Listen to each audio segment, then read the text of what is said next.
a good flu. Well, speaking of 2020, I will call our meeting to order. Welcome everybody. Happy New Year. Happy New Year. Hope you had a nice long break. Thanks for trudging out in the snow.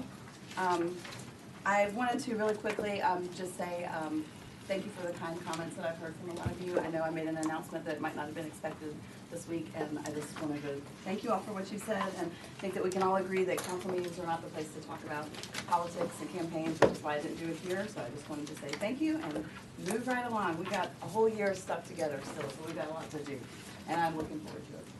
So Happy New Year. First of all, we're going to welcome our new risk manager, our first ever. Roxanne Fox-Simpkins is here. I think she's under the weather, so thank you for being here.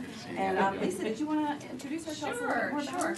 Welcome. For those of you who don't know, Roxanne took over as our, I say new risk manager, but there's never been a risk manager before, so she really is new. And she is going to develop the position and be the position. She is in my office over in Town Hall, in the office that Jenny Phipps, Supervisor Faust's assistant, used to occupy. Come by and say hello. If you don't, she's going to be by to see you soon, too. Probably.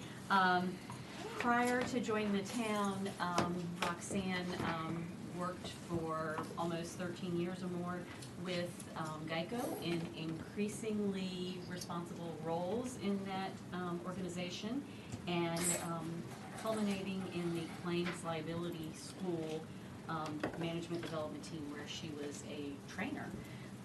She has a lot of experience in risk management, and she has a lot of energy. Welcome. So look out. Risk management insurance, you do your job well.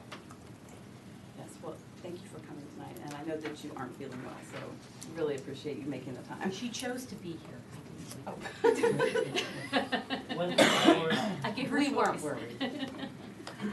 Thank you. So we have several presentations next week. One is a proclamation to honor Sharon Bulova, who is probably the happiest woman in Fairfax County right now, starting off her retirement. We have a proclamation to recognize Nachman Day, January 14th, 2020, in honor of the 100th anniversary of the Nachman family in Herndon, and also a certificate of appreciation to recognize Manuel Gomez. Is that how you say it? Is it Gomez? Yeah, usually just Gomez. Oh, I have two names in here.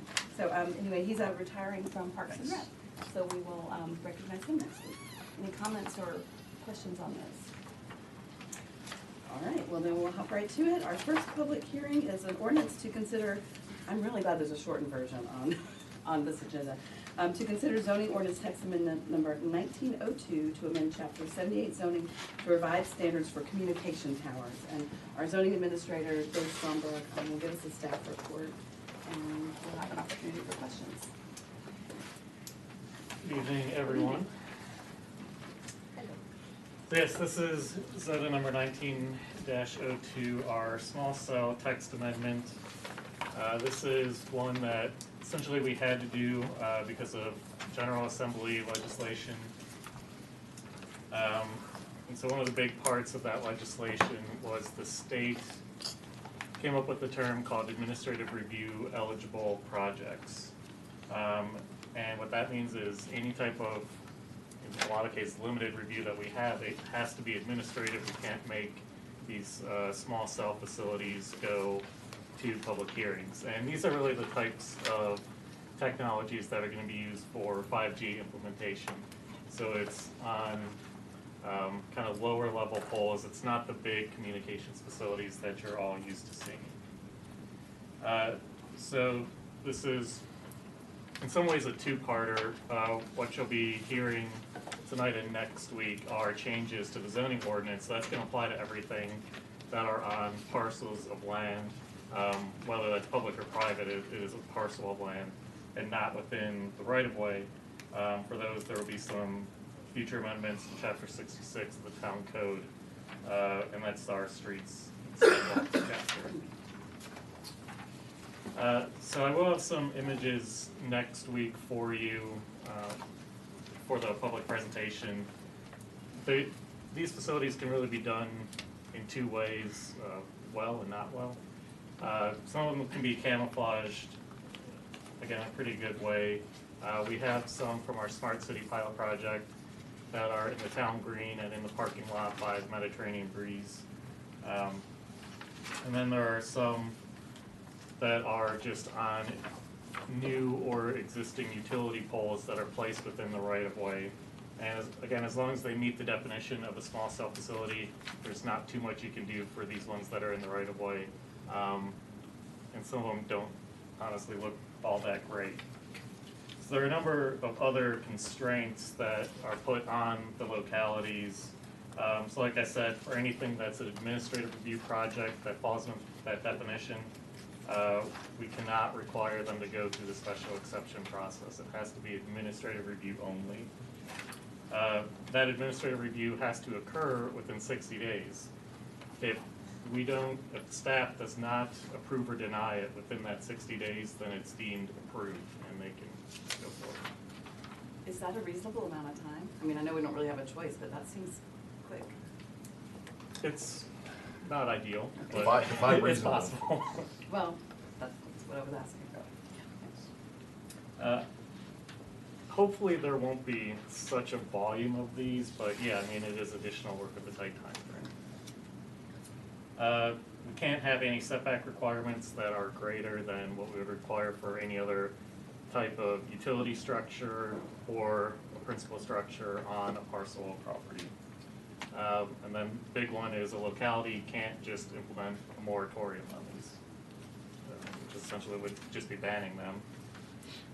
What we can do is for any of these located within the Heritage District, we can require a certificate of appropriateness. And we looked at with the Planning Commission whether we want to have these go through administratively if they meet certain standards, or have all of these go through and be approved for a certificate of appropriateness.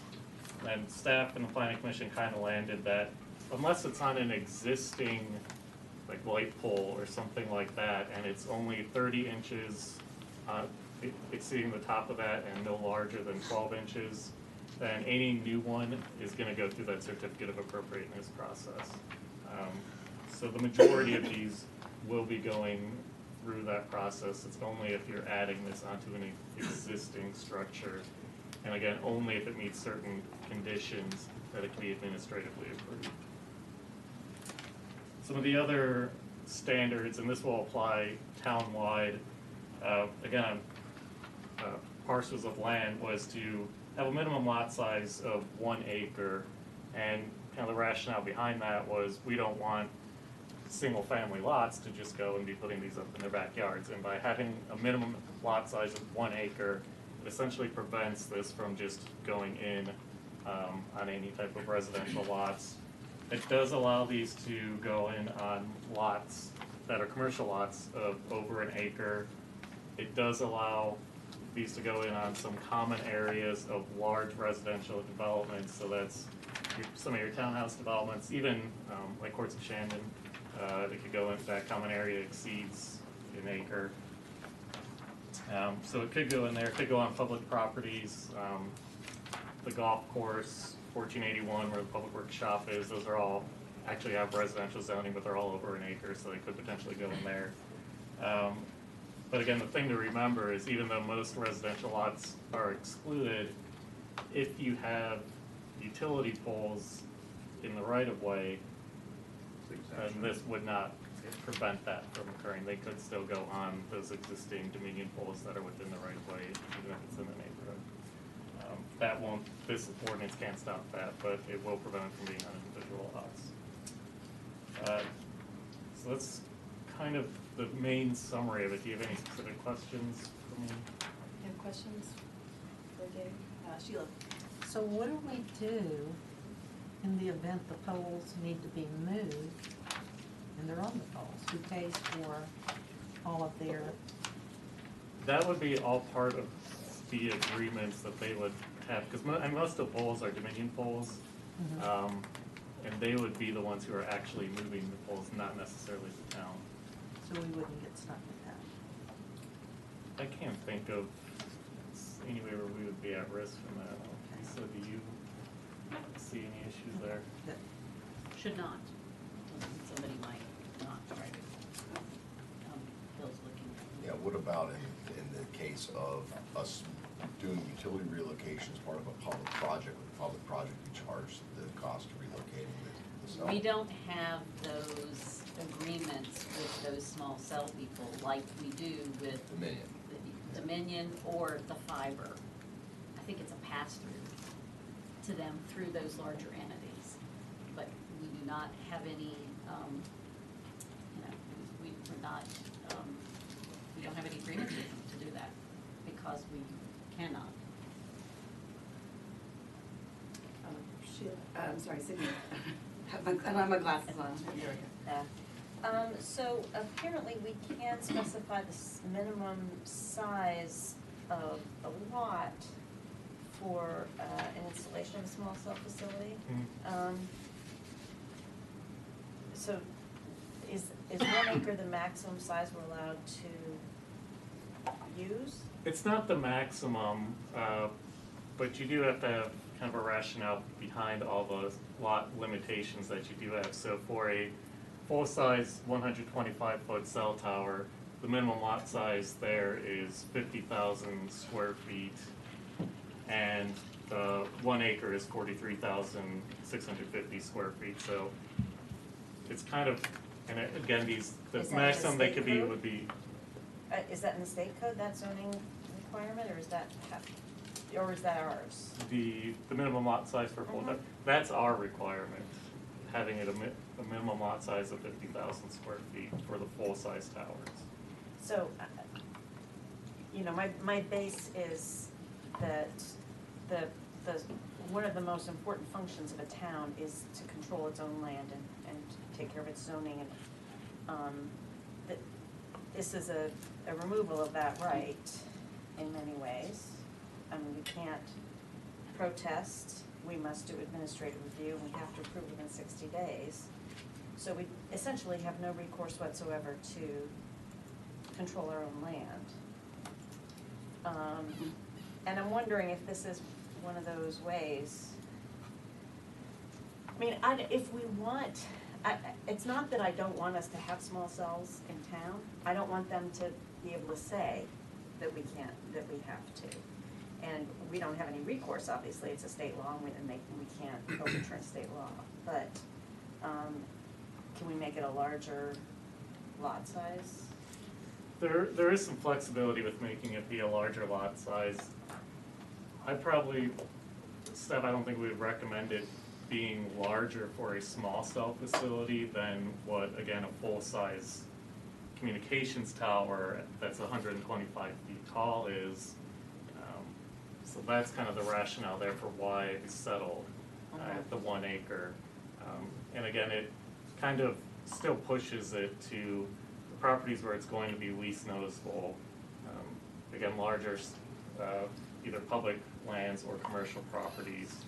The other thing to remember with that is even on some of these commercial properties, you can still have co-locations on the buildings, and we can't necessarily stop that either. So there is some flexibility to go larger, but I'm not sure how much that really would prevent some of these from being installed. It might actually proliferate it because they tend to be, they tend to be closer together, so if they couldn't be as close as they needed to be, then maybe they would be more, I don't know. I think they would just then Just go make all it on the worse. right of way and then Right. ignore private property altogether. All right. That's what happens when a bill's written by a Verizon lawyer. Did you get that? Any other questions? Yeah, Cesar. This makes sense to me. I see that both staff and planning approve this, but just, I think to get to your point, what happens if we deny this? What then is the process? Yeah, what are they gonna do to us? Yeah, walk me through that. I'm just curious, 'cause Right now, the only thing we have is they would be, if they came in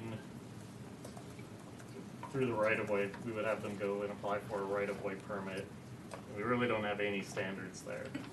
If they came in through just installing this on a parcel of land, it would follow like any other small structure, so it would be a minor site plan, and any other reviews that go with it.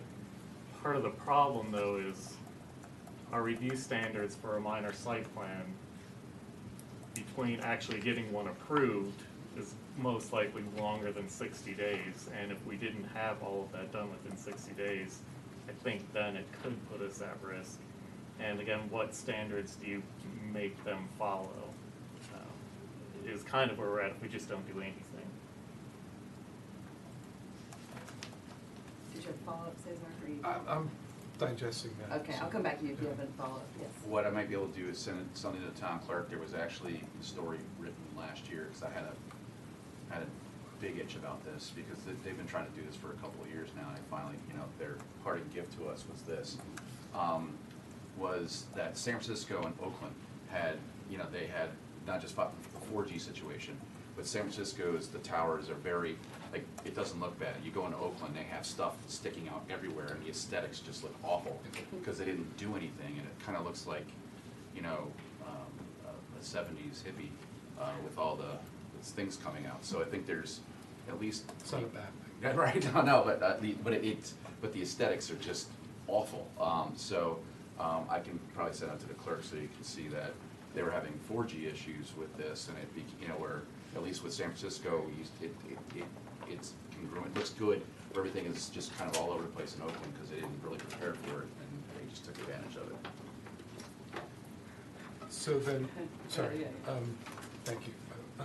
So is it that we don't have any guidelines in place because we didn't know this was coming, or is it that we're unable to create those in time and then apply for them? Or? It was happening even before I'll answer that, it was happening even before David came. And staff was struggling.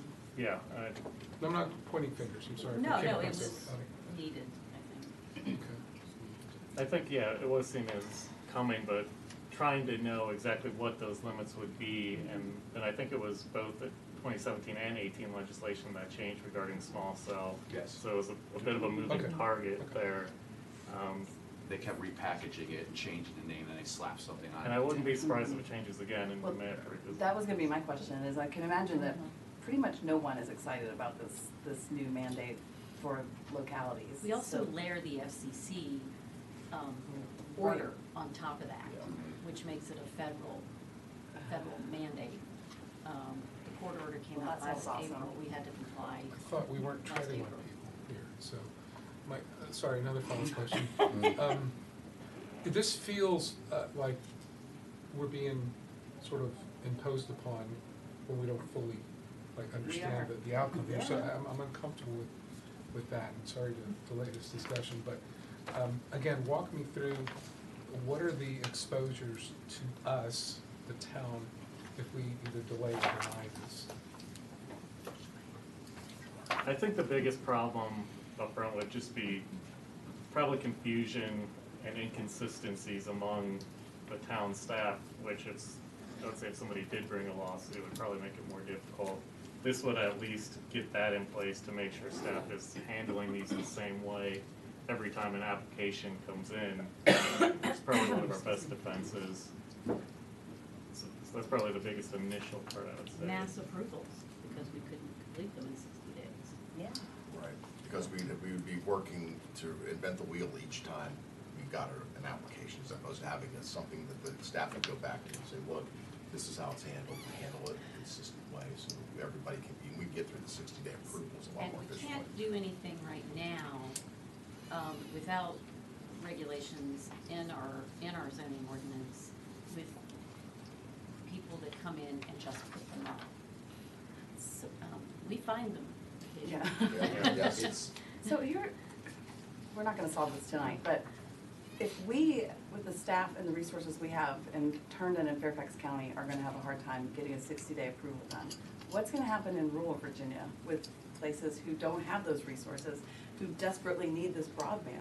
Good luck. I mean, is there something I know the FCC is involved, which makes it It's tougher, so is this something that we should continue to a strike oppose? against Roanoke is what it is. They did their own co-op for broadband, They got taken over by Verizon with some legislation, so it's an attack. I just think it's It's an attack. extremely problematic in a lot of ways, but it sounds So- like we don't have a lot of choice except to deal with this as it is now and then possibly take it up with the General Assembly later.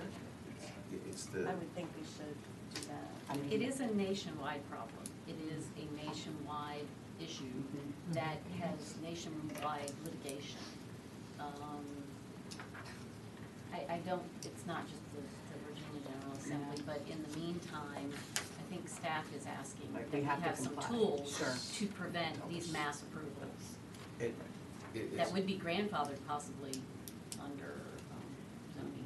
Well, I mean, I understand the predicament that we're in, that everybody's in, but I'm also kind of throwing it out there, like, do we just let this go and not argue it? I mean, I know the lobby is tough, but I I would like think, to argue it. I think part of the problem too is the nature of the government we have in Virginia. It's a Dillon Rule state. Dillon Rule is from the top down, where home rule is from bottom up. I mean, you have Yeah. a little more manifest destiny, if you will, from a local level where you can kind of do and say what you want. For Dillon Rule, it's predicated upon what Richmond wants you to do.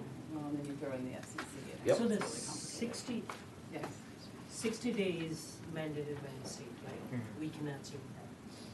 But Fortunately, as Sydney suggested, we can change the land size, right, from 1 acre to, in order to optimize a little bit. we could increase it, but Can we again, that increase just, it to 4.2? Yes, I said 4.2 thousand hectares. 4.2 square miles, all right. again, the problem is it doesn't stop from any of the utilities within the rights of way.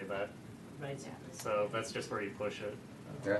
So I think what I'm hearing is, we get where we are, we aren't happy about it, and if there's ever anything that we might be able to do to lobby a change outside of the To the town, state. I think we would be on board with that. And to Bill's point, maybe San Francisco has some regulations that we can steal as well. Not that we have to do it right now, but look at whatever it is that they did that changed it from whatever Oakland Yeah, did. California is 'Cause way everything's- different from Virginia, but yeah. If anyone has regulations, they do. Hmm. They do.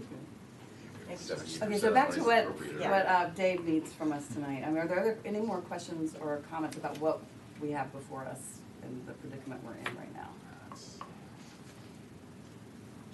All right, we'll likely support it. We Yeah, aren't I'm happy sure. about it, but we know Some you won't better either. options for you. Well, we'd like you to have the tools that you need to do it as best you can. All right, so thank you. Thank you, sir. Okay.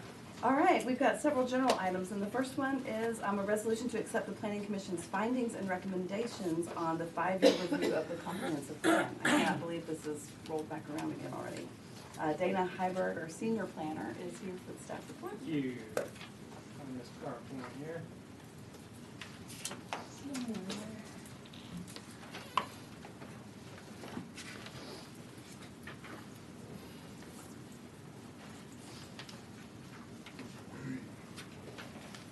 All right, so, you're familiar, I think, with this. We're bringing forward a resolution. The planning commission has been engaged in a 5-year review of the comprehensive plan for several months. Of course, the code provides that the planning commission shall prepare the comprehensive plan, and the commission shall review the plan at least once every 5 years, determine whether it's advisable code plan. And review by the planning commission has resulted in 7 amendments since our comprehensive plan was originally adopted in August 2008. And I think you're familiar with those major elements. Some of them a little bit less significant, and others a little bit more so. Downtown master plan, streetscape map, metro station area plan, the street network map of Fairburn Drive, the second track on Herndon Parkway, and then earlier, well, not this year anymore, last year, South Eldon area plan, South Eldon street design concept was adopted in February last year. So, working with the planning commission, we've undertaken a pretty good process, I think. Quite a bit of outreach, nothing that was required, but we've tried to reach out sort of above and beyond what would be required, just to get public input and hear from the public and some different groups and some different ideas and kind of open the door. So we've been doing that over several months. We had a public meeting back in September. We met with groups like the Dulles Regional Chamber of Commerce and had a really good discussion. We met with the Economic Development Advisory Committee. We had a really interesting meeting with the Youth Advisory Committee. We talked with the Pedestrian Bicycle Advisory Committee, and we went out to the farmers market, gosh, I don't know how many times, half a dozen times maybe. Several weeks we went out there in the summer, and we were kind of trying to get the word out and talk to people and get their input. So I've got a little summary, kind of paraphrased, public comments that we did receive during the review,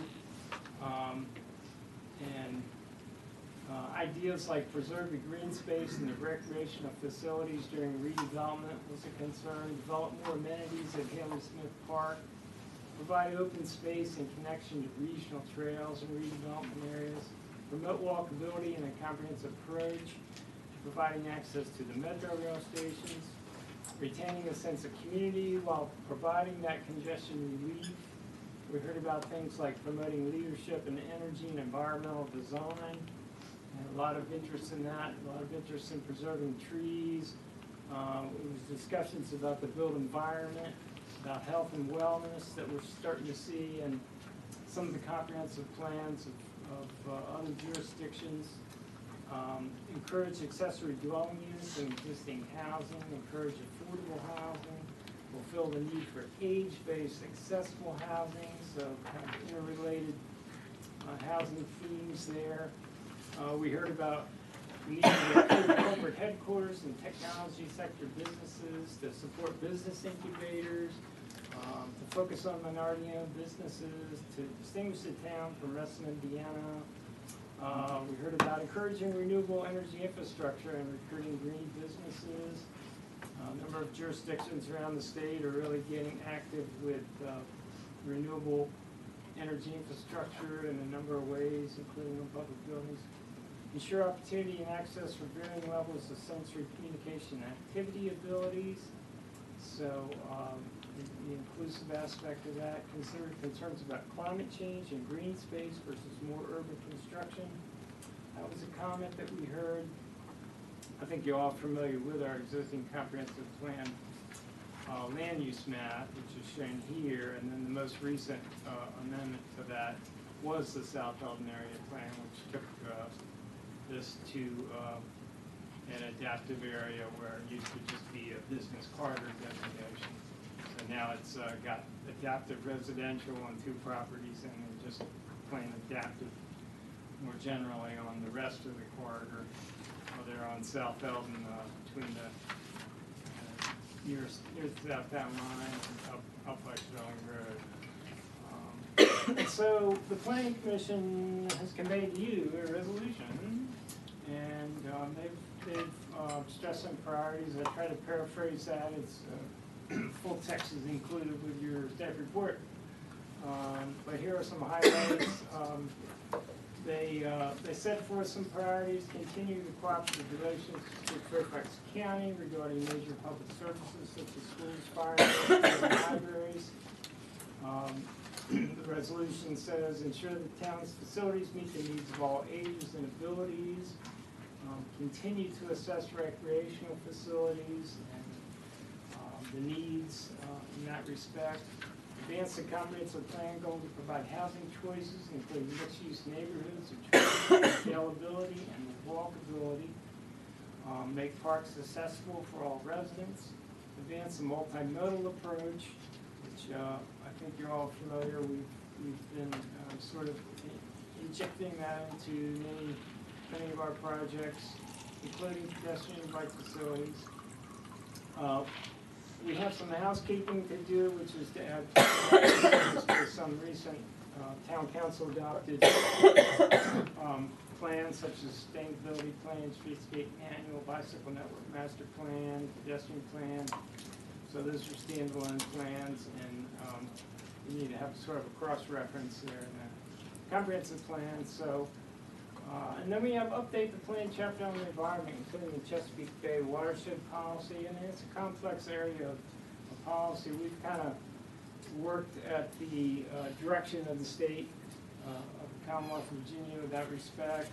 We've done comprehensive plan structure in the past. We've done a really extensive zoning ordinance structure, and then we've done amendments to that zoning ordinance structure, but they've been so specific about it that we really have held off in our environment section, which is an appendix to the comprehensive plan, has really not been updated in quite a number of years, and so we're still looking for direction on that. But that is something that we need to attend to.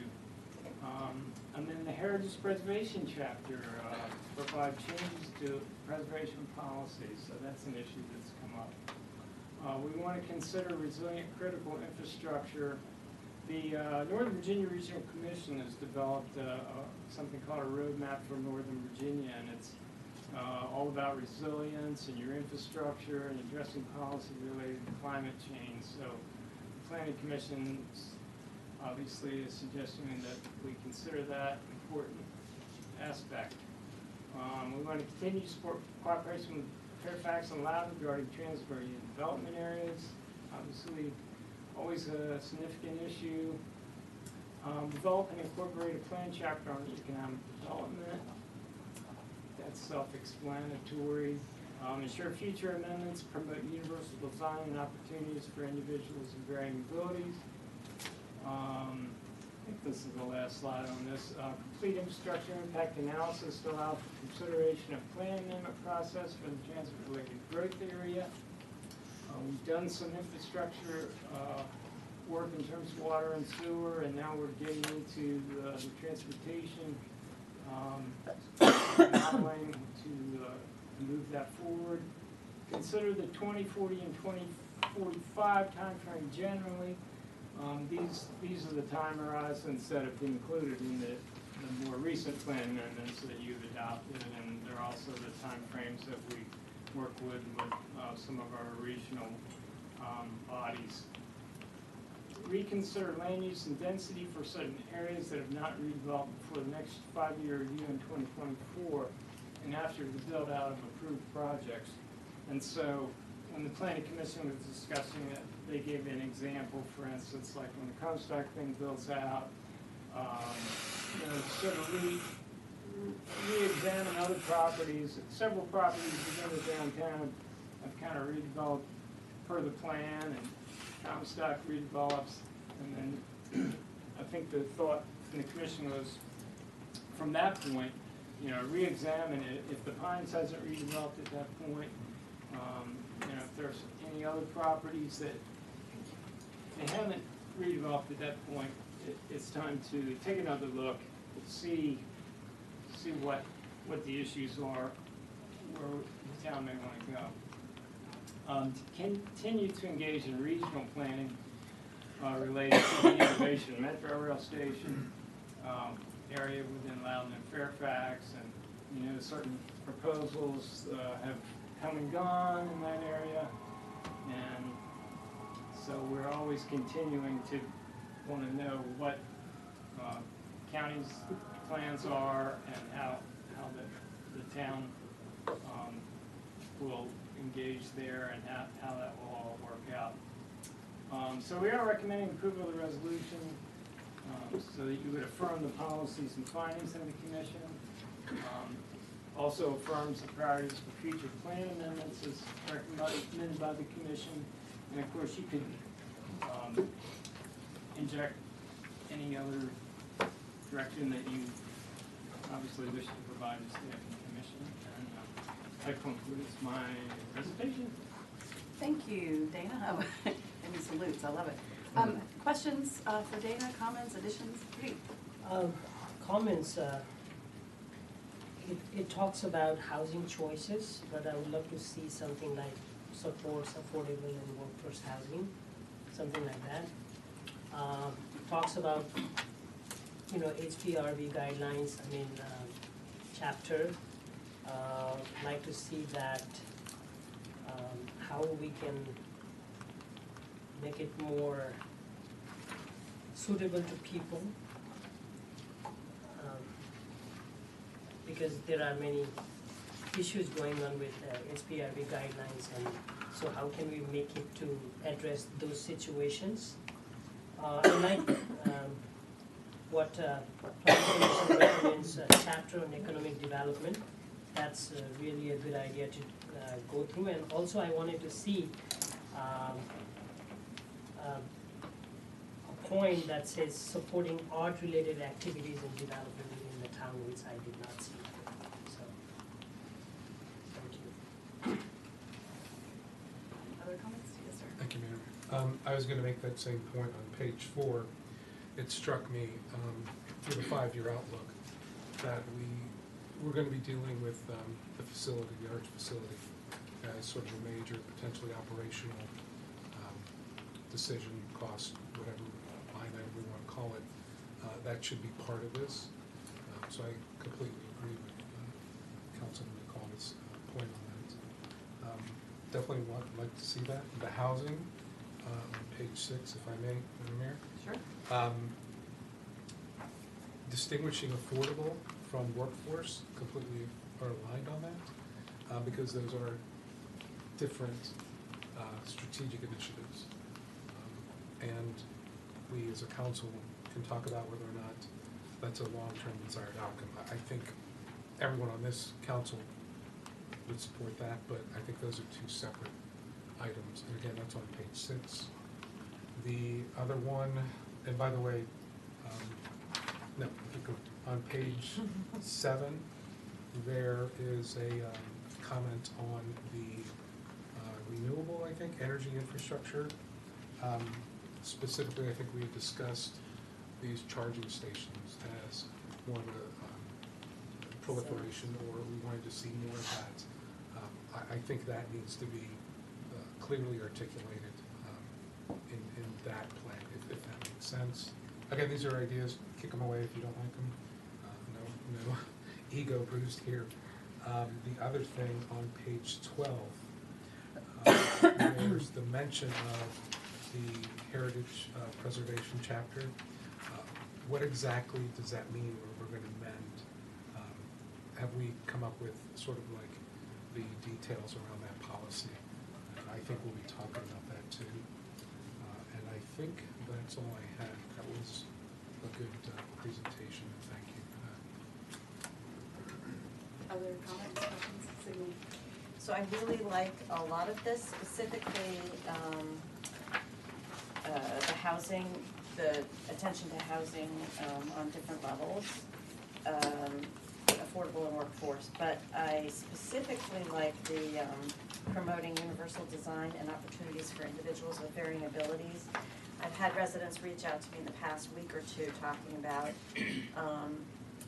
perhaps spending some serious time looking at what disabled, elderly residents might need as a specific thing, because we look at it as part of the sidewalks, and I know Cesar and the other people who run the PBAC committee have talked about that, but maybe we need to look at it in a more comprehensive way.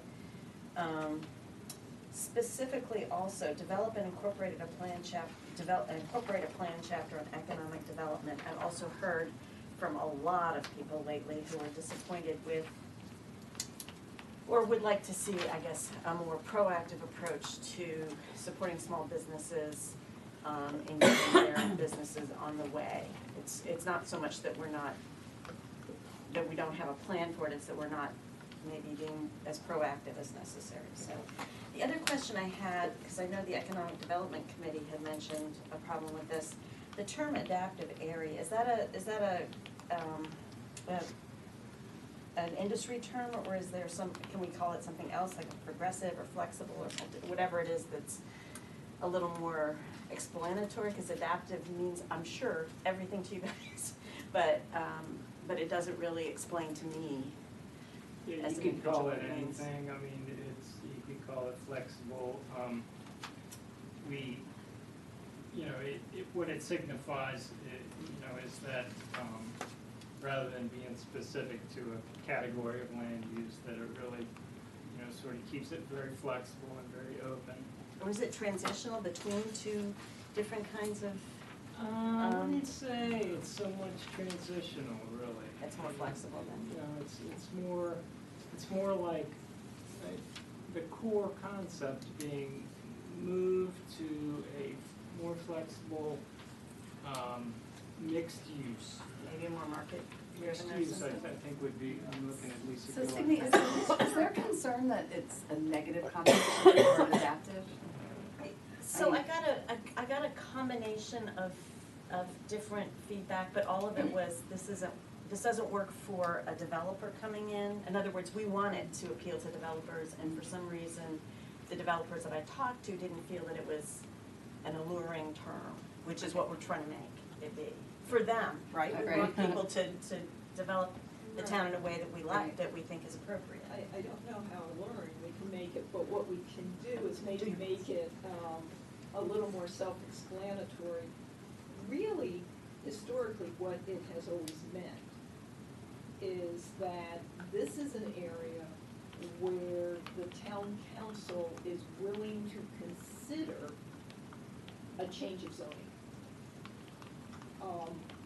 A lot of our town, if you think about all the residential neighborhoods and even some of the business quarters, the idea is that those uses and those densities are what we plan on preserving on our land use map. And when you see adaptive, it means that that is an area where if you were to come in for a rezoning and you wanted higher density or a different type of use or mixed use, then the town council, the planning commission and staff are open to that, and it would potentially be in accord with the comprehensive plan. And of course, we'd have to see what that proposal was. Whereas if someone comes in with a rezoning in an area that's labeled on the comprehensive plan land use map that it is neighborhood preservation or commercial corridor, if they're coming in with mixed use or something like that, then the comprehensive plan would not support that, and you would technically need to change the comprehensive plan if you wanted to actually allow that to happen. So I would say the term definitely needs to change, because I expect not to understand the terminology, but when a developer tells me that he doesn't know why anyone would see that as a right opportunity, then I think we need to pick some, unless y'all disagree with me on this one, but that was Well, I just think some of the whether we feedback change I the got. term or not, we need to make sure we define whatever it is, what it means. Exactly. Because I think maybe if it said adaptive and then explained what you just said, which makes perfect sense, hey, we'd be willing to consider a change in zoning.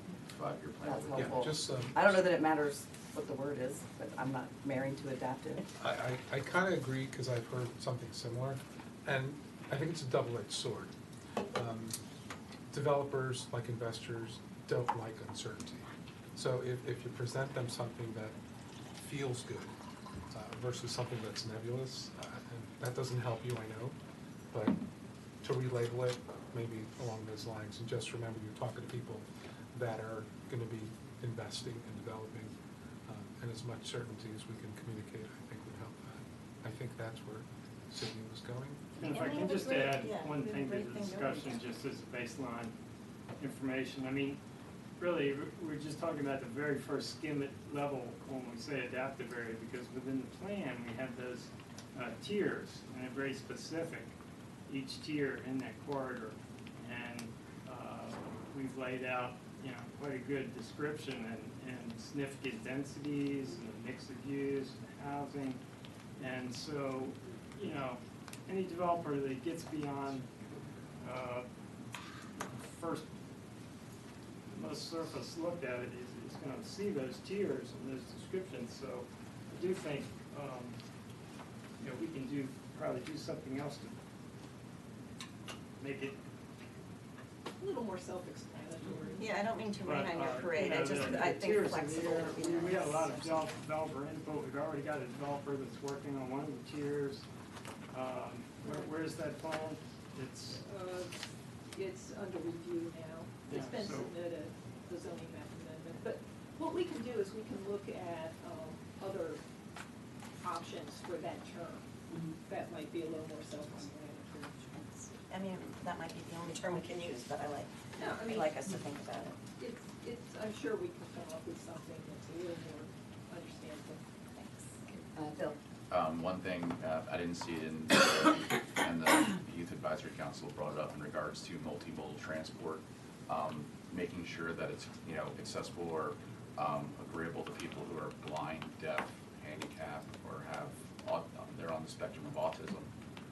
Because, you know, people who are blind and people who have certain physical limitations rely on public transportation to get from point A to point B. So we have to make sure that that's accessible to everyone. I know that was a strong point that they made. Other comments or questions?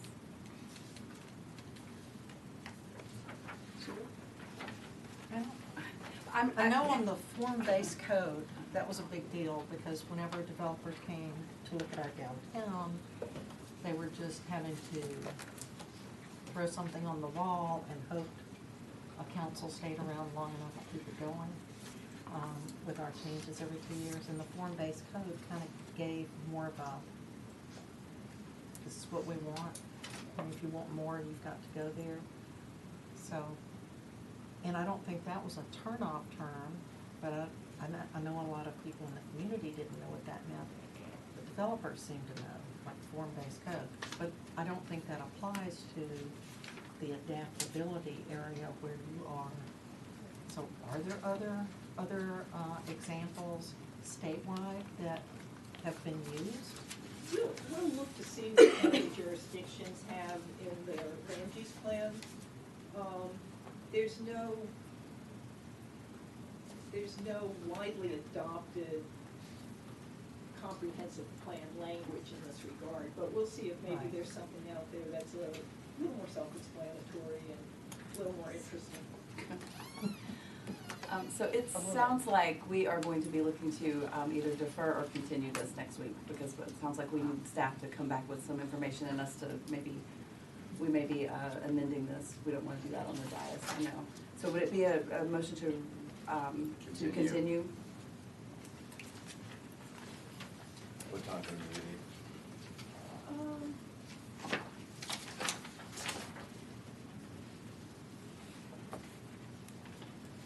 I'd say, why don't we look at doing it for the second set of meetings in January?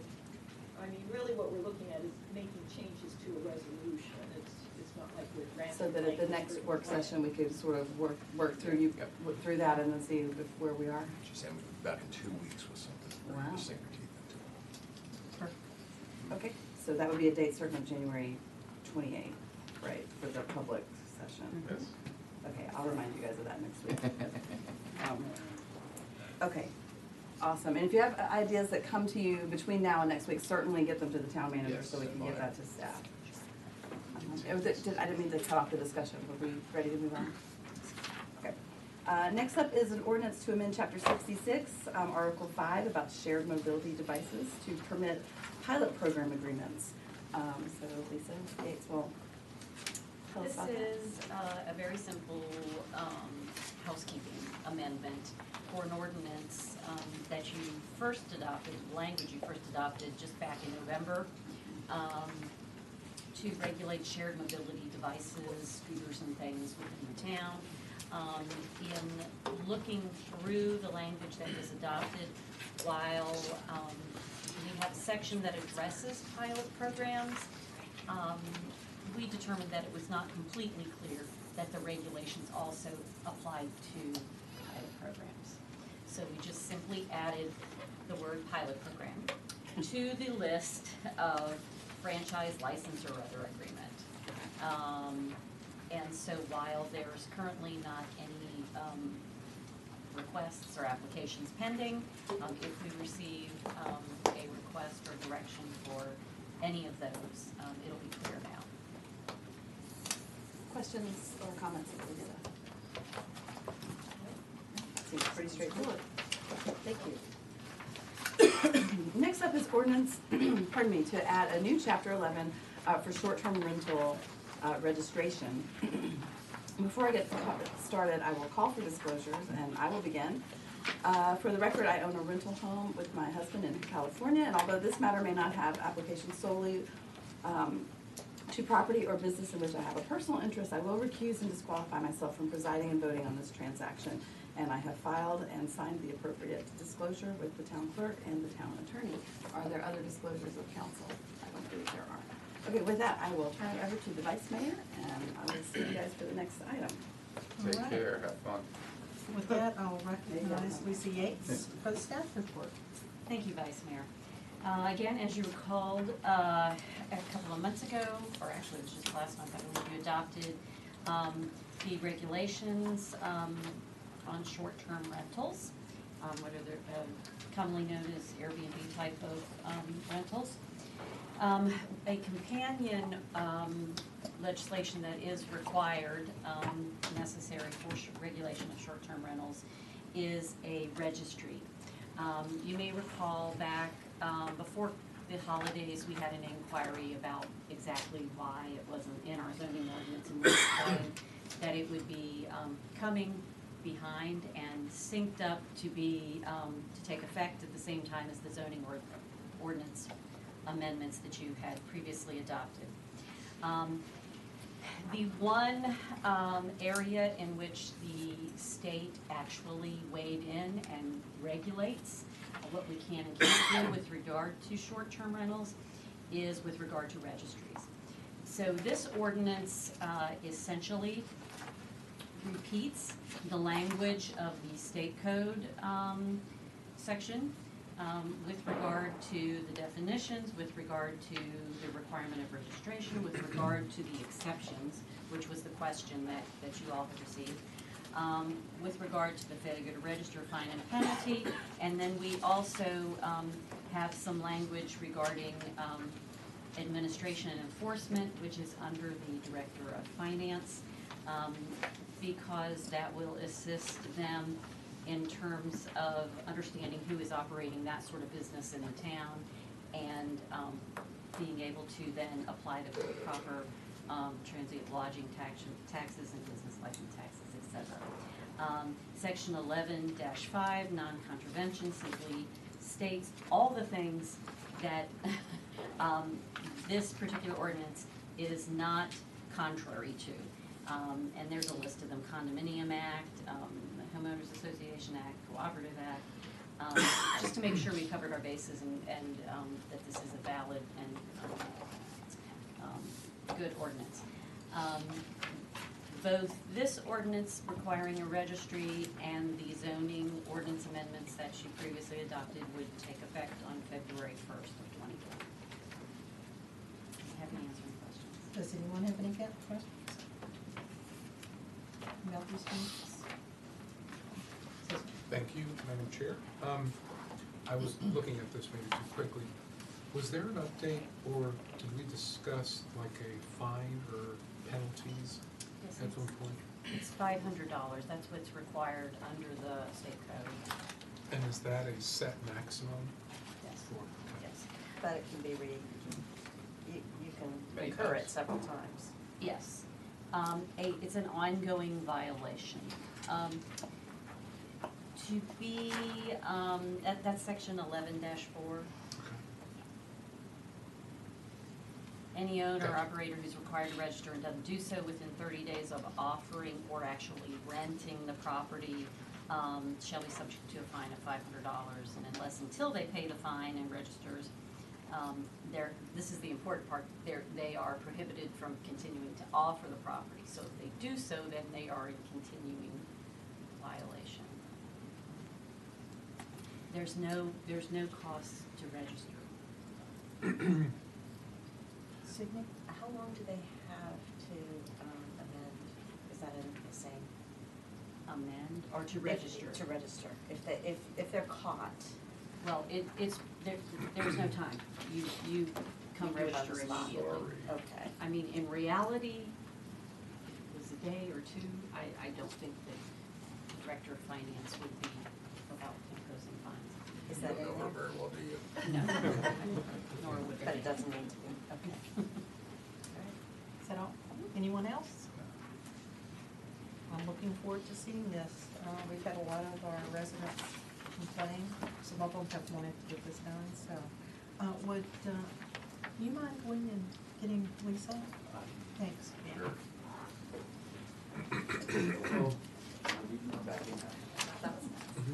Welcome back.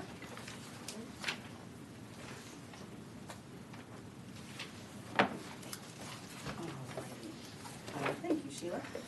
That brings us to the consent agenda, which is a appointment to the HPRB and recognizing Herndon Town Corporation Day, which we do a formal presentation every 10 years, so the next time would be 2029.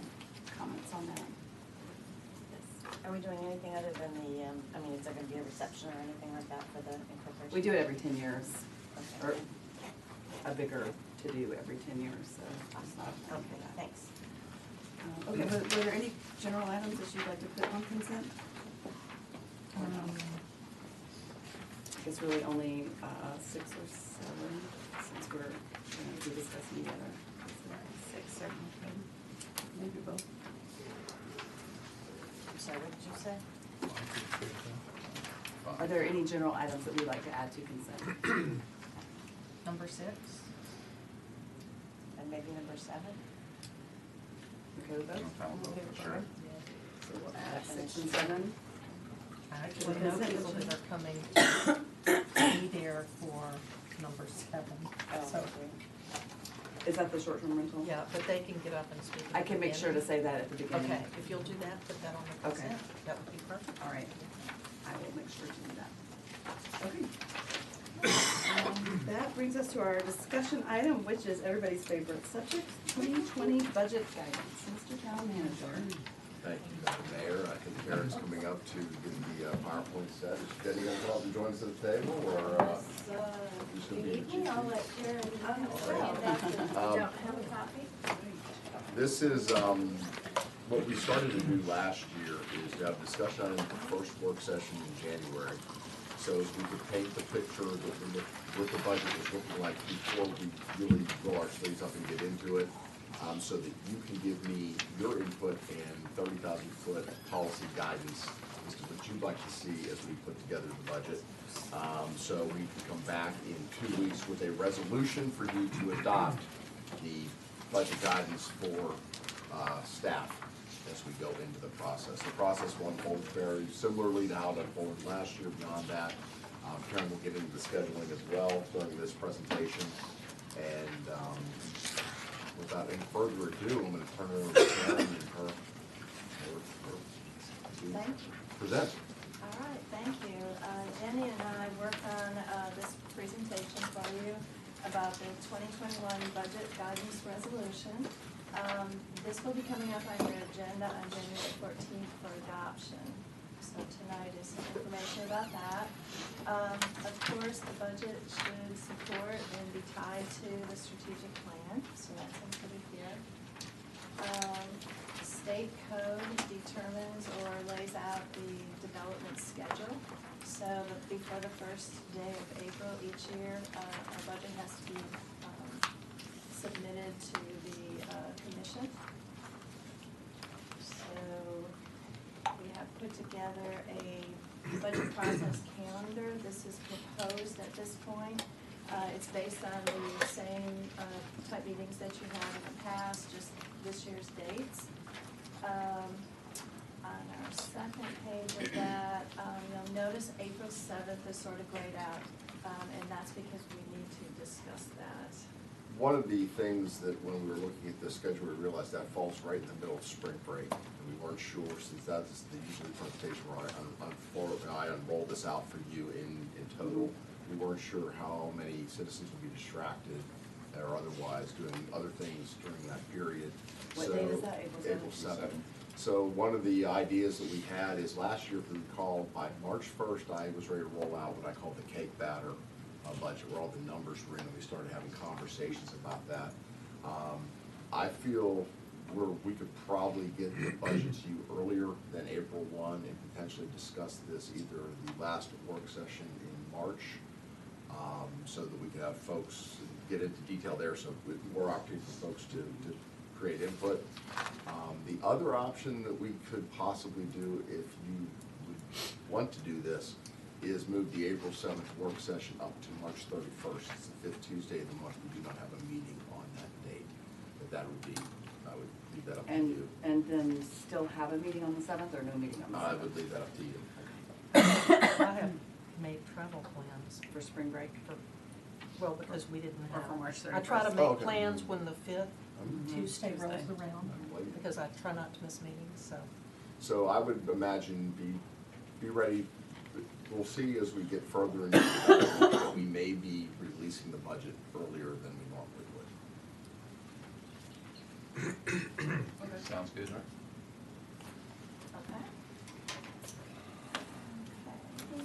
All right, well, as we move forward and look at putting together the FY 2021 budget, some things that we should consider and look at are some historical trends.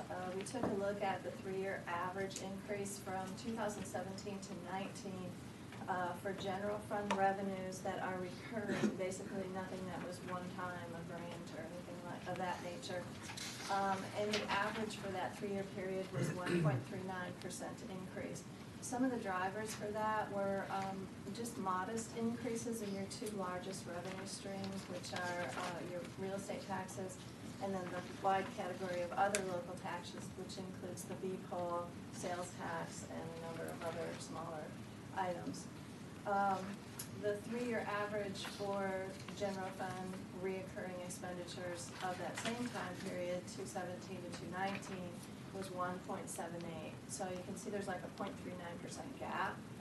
The drivers for the expenditure side were inflation, pretty much in O&M, and increases in personnel costs.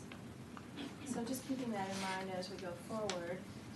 Also some previous actions that the council took to increase the meals tax in FY 20 generates funds to allow for a transfer from the general fund to capital projects each year.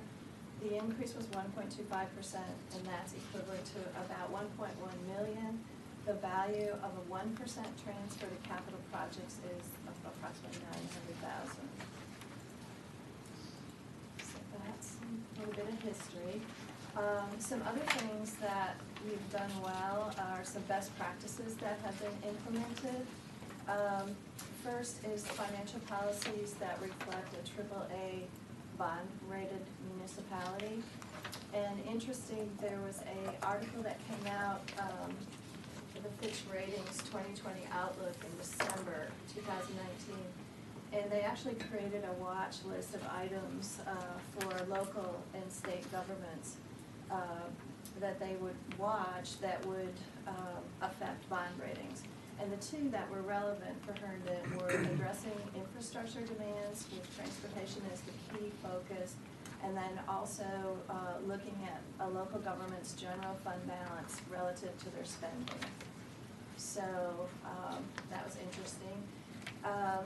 Also, you have developed a reserve structure to assist in mitigating the effects of economic downturns or unforeseen shortfalls. That's great.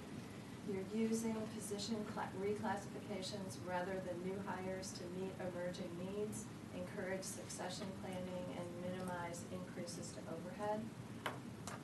Development of a life cycle programs to identify the true cost of ongoing operations, and also that will help improve forecasting and planning.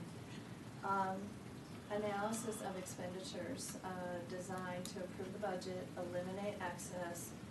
One example is budgeting, budget where you spend and tracking that.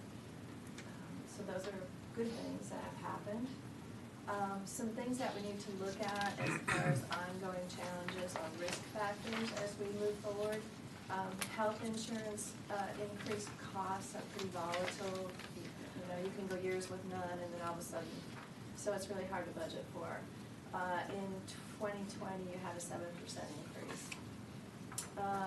Also, a challenge is maintaining a competitive employment position in the local market. Specifically, increasing wage pressures, retaining and hiring high-quality public safety and CDL certified personnel, and then the VRS contribution increase.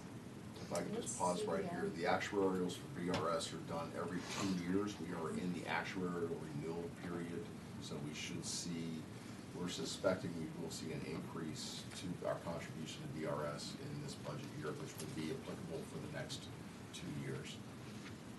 And I can jump in really quick, but one of the main drivers of that is VRS has adopted a lower target rate of return. They dropped it from 7 to 6.75%, which puts more pressure on contributions because they're not expecting to earn as much through market rate returns. And so that looks like a small drop, but it can be an exponential increase. So we're not gonna know until we get our reports. Unfortunately, it's an expense passed on to us.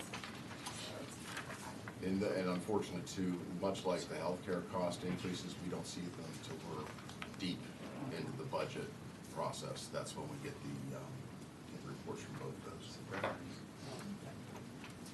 Okay, and then funding life cycle maintenance costs is a challenge. The increasing construction costs for CIP projects, particularly those related to transportation, and that includes land acquisition, labor costs, and materials. Some other ongoing challenges and risk factors, being able to fund the advancement of the 2035 vision plan, implementation of the downtown redevelopment plan, addressing the impact of Metro on infrastructure and service levels. They're all really good items.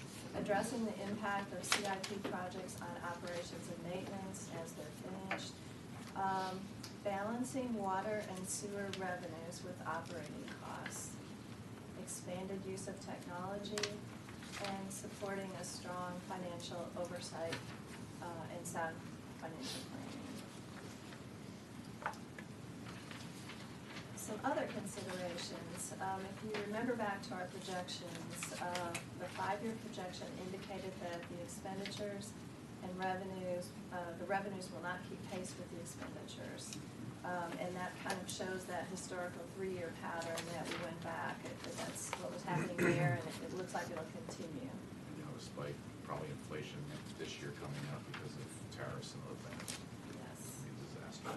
Drivers contributing to overall cost increases include inflation, new initiatives, and new O&M costs from completed capital projects. Also, unfortunately, some of the previously approved CIP projects may require general fund financial support, so that has to be taken into consideration. But keep in mind, healthy reserve balances, budgetary controls, and moderate long-term disabilities, kind of is, liabilities, support maintaining excellent bond and credit ratings, so we're doing good there. Redevelopment typically results in temporary decreases in building assessments and beam pools, so that's another factor on the revenue side. Anybody have any questions? Thank you. So this is a picture of what we're looking at going into this budget year. Sorry, so. Blank. Sorry, I was seating column, sorry about that, Bill, it's just, it was there. So with that in mind, what we're hoping to achieve from y'all is some high-level direction. Some of the other things that weren't necessarily drawn out here that you need to keep in mind, we are a service-based organization primarily. That is what we do. 70% of our general fund budget is devoted to personnel. And of that, 3/4 of our personnel budget's pretty much between 2 departments, police and public works. So those are 2 areas where we were having problems recruiting and retaining, and we made some adjustments to the salary structures of both, where we did some incentives to hire certified officers into the police department, which raised some of their personnel costs, and we reset the accountant shop's minimum hiring to $20 an hour for our low-level labor categories, and then we worked on the compression problems that would occur if we implemented that. You have somebody here for 8 years that's making 18, we didn't want that, so we adjusted people accordingly from grade 9 and below to kind of just straighten that out. This was to help stave off, we lost 2 very critical people in our operation that were very valued employees, and we're having a hard time replacing all the labor categories down there. And we're going into this winter with an enormous amount of vacancies. So we made some one-time adjustments there that are also gonna carry over into next year's personnel costs, obviously, because we changed the salary structures there. As a result, we were able to start hiring some great certified officers, and we've started hiring, we're getting applications in, getting quality applications in for our shop personnel. So it is, those efforts are paying off. But that will certainly affect the 70% of the general fund budget, which is related to personnel. The other thing that if we can shift gears, I'm deeply concerned about water and sewer. If you recall, we had brought Davenport in, we did a rate analysis, we came up with a rate increase schedule that was for water and sewer rates that would get us back into the black, or at least get us even back in the water and sewer fund and get us out of operating in the red. Well, since then, the commodity prices for Fairfax Water and Fairfax County for water and sewer have increased.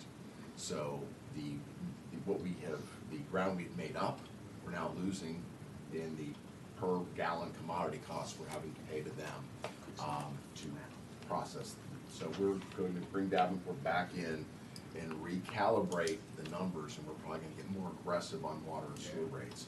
Just to remind you, we are the lowest in the region.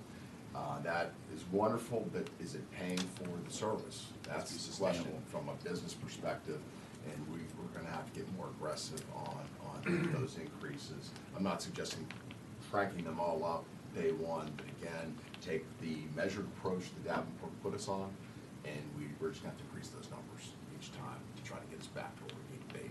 The other element of water and sewer we have to be cognizant of is we have some, I don't know if you're paying attention, but I certainly am.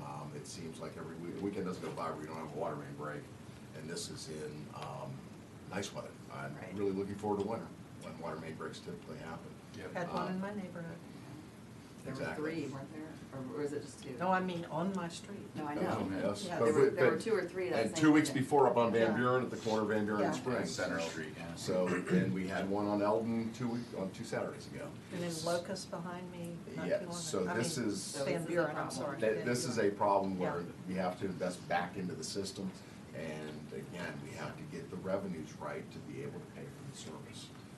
And just artificially depressing the fees when the costs are going up significantly has been a problem. So we're getting Davenport back to look at that, so look for us to probably bring back a more aggressive fee schedule starting this budget year. So what specifically are you looking to get from us tonight? Much like in the previous years where you kind of give me your broad-based budget guidance on personnel, because that's 70% of our general fund budget, revenues on water and sewer, on larger ticket things. Like last year, one of the biggest challenges we had was filling $1 million shortfall for capital. Right. And we're gonna continue, the 1% on the meals tax that you adopted last year, I fully anticipate is we're kind of carving that out to just keep going into capital, because we still have capital demands that are out there. As I'm going through the CIP now, into the future, we're gonna have the capital contribution from the general fund to make these projects work.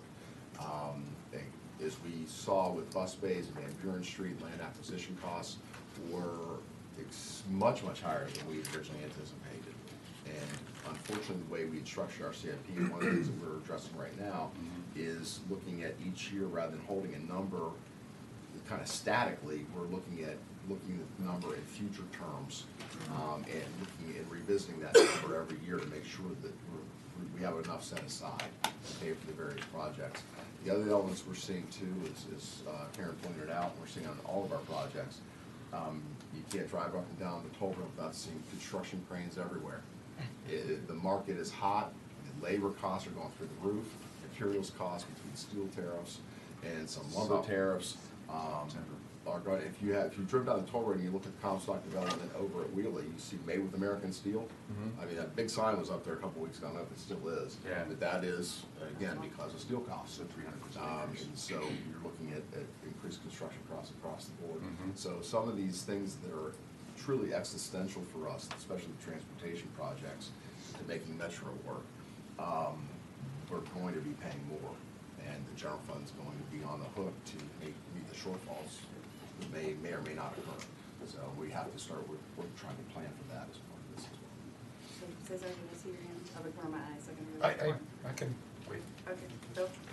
I just wanna say, the sewer and water situation, I appreciate you tackling that. I think that's, you know, everything else is great, but that is truly, where the rubber hits the road in regards to everything that we do. Just to give you some perspective, I had to deal with, in 1999, we had sewer and water main breaks in the town I was in, because it was 80 years old. But to give you some perspective, in a mile square town with 27 miles of paved road, it was $28 million in capital infrastructure damage for a town that was a mile square. And so, and again, not that many roads, and if it wasn't for Hurricane Floyd coming through and some FEMA disaster money, our town would went bankrupt, because it's an $8 million, and so on an $8 million budget, it would have been $27 million out of pocket 1 year. And just to put a finer point on that, the water and sewer fund, very much like the general fund, is, I think, healthy from the perspective of fiscal reserves. Sure. We're healthy on the capital side of the house. But when you look at the trending on cash flow. Yep. That, the operational cash flow elements are what's The ongoing causing us, the ongoing expenses, the ongoing revenues, is where you're starting to see some separation. As Karen pointed out, the 1.7 to the 1.39 difference between revenues and expenses in the general fund. Mhm. It's very similar in the water and sewer fund, where we're bringing in less than we're spending, especially now that commodity costs are coming up, have risen over the past few years. We've got to start closing those gaps. And sorry, I didn't want to, again, sound too many alarms, but just, I think everyone needs to know at this table what those costs are. They're not cheap. Well, and the water and sewer fund pays for It's itself, it's correct? it's So supposed that's to not- pay for itself It's entirely. supposed to. Yes. So that's not a tax rate situation. There's no It's general a fund money. Sewer and water rate Yeah, situation. it's all self-contained. But right now, we're paying for a lot of let's say, some of the infrastructure upgrades out there is coming out of their fund balance, the retained earnings is where it's coming from, which is starting to deplete some of the capital. Now, we have part of the AAA bond rating exercise when we went to New York to discuss. They looked at the days of cash you have on hand in your system. And we were at an acceptable level, like 270 or something like that, days of cash to run the system. As we start eating into fiscal retained earnings to pay for the capital, we're starting to ratchet down the number of days of cash we have on reserve, which then could ultimately also affect the bond rating. Right. So we need to, again, start getting this thing in balance, where we're actually paying for the system, we're paying for the commodity, and we are getting the revenue in to support that activity in, like any other business, and keeping it in the black as opposed to the red where we are now. Okay, Sydney. I don't know if this is relevant, but I think it is. I went to a briefing with Secretary of Transportation, Elaine Chao, and she spent a quality amount of time expressing hostility toward urban areas and funding transportation projects in urban areas. In fact, when I told her what town I was from, she said, "We gave you money, TIFIA money for 66." And then she, so I Did you think. tell her 66 doesn't go 66 doesn't go through us. She did not seem to register any words that I said once she figured out Herndon, She but lives my on point Reservoir is, Road. John, why'd you spend that money on 66? It's not. That's why we have a budget shortfall. Jeez. my point is, money flows, our money goes to the federal government, our tax dollars go to the federal government, and they decide where it's gonna go, and Elaine Chao has said that she really wants 80% of money allocated for transportation to go to rural areas, which is great for them, and I have no problem with that, but it's not good for us, which means we have to prepare ourselves. Her husband's in Kentucky, so her And that's one of several challenges, because again, we have the state money that we rely a great deal on, and it's helping with Metro, it's helping with Amazon. There are other demands on state money as well. So the funding pools, are not as robust necessarily as they once were. Will that come back? Who knows? That ebbs and flows. We have a new General Assembly. Who knows what they're gonna do in that regard? But I can't plan on that, because it's nothing concrete. So we have to, and especially given that some of these projects like bus bays, we're looking at utility relocation in the next couple of months and getting a notice to proceed. Van Buren Street, same thing. We don't have the arc to get us to another funding stream from a grant source. So any shortfalls there is on the town. We have to fill it through us. So we've gotten creative. We have a talented staff that has gotten creative with how we apply some of these grant streams. Where we're kind of robbing off this project to pay for this one, and we're going out and recomputing that project at a later date. And it's very, Mark is phenomenal, the CD staff is great at that. That's what they do, they're phenomenal. But at the end of the day, there are gonna be gaps in there, I perceive. And some of them are fund matching gaps, like for instance, the Spring Street, where we were $3 million, $3.5 million shortfall on the land acquisition phase. We were able to bump money up from future phases to cover it, go compete, but we had to compete with a matching grant to backfill the construction costs on Spring Street. That still means the town's going to have to come up with some of that money. Now, Mark's getting creative with other grants to help us with that match, but I don't think it's gonna quite get us there. We're gonna still have money from the town going into those projects, which, as you well know, Spring Street, Van Buren Street, those bus bays, critical, absolutely critical to Those the are functioning clearly a metro. priority, that's gotta Absolutely. happen. Absolutely. Yep. Thank you, that's good stuff, thank you. So, real simple formula, increase revenues or cut costs? I mean, that's basically what it's gonna tell us. What would help me is to better understand sort of the water and sewage deficit. I mean, how do we get there, and what do we need in terms of increase or to make it whole, so we are operating that Well, that's what Davenport will come Yeah, and help us. Davenport Yeah, has but helped. it should be real simple. No, it's real simple. How we got there is that dating back for councils back. Nobody wants to touch water and sewer rates because it's not a popular thing to do. And it used to be done as a standalone. So we would do, say, in June, we would start talking about water and sewer rates, and then you'd have 20 angry citizens come in and stand there and testify, don't raise my rates. And we would not get a rate increase. So, okay, I get that. So Okay. here's a problem. We all know that. We did raise them. Yeah, but we did. And what we did is we established under Davenport, when we did the study, one of the Okay. first things I did after becoming town manager, we brought in Davenport, we did the study, and we said, hey, let's try to decouple this from politics, because this is business that we're doing. We can't do it completely. So we did some initial raises to help get us kind of on the right track.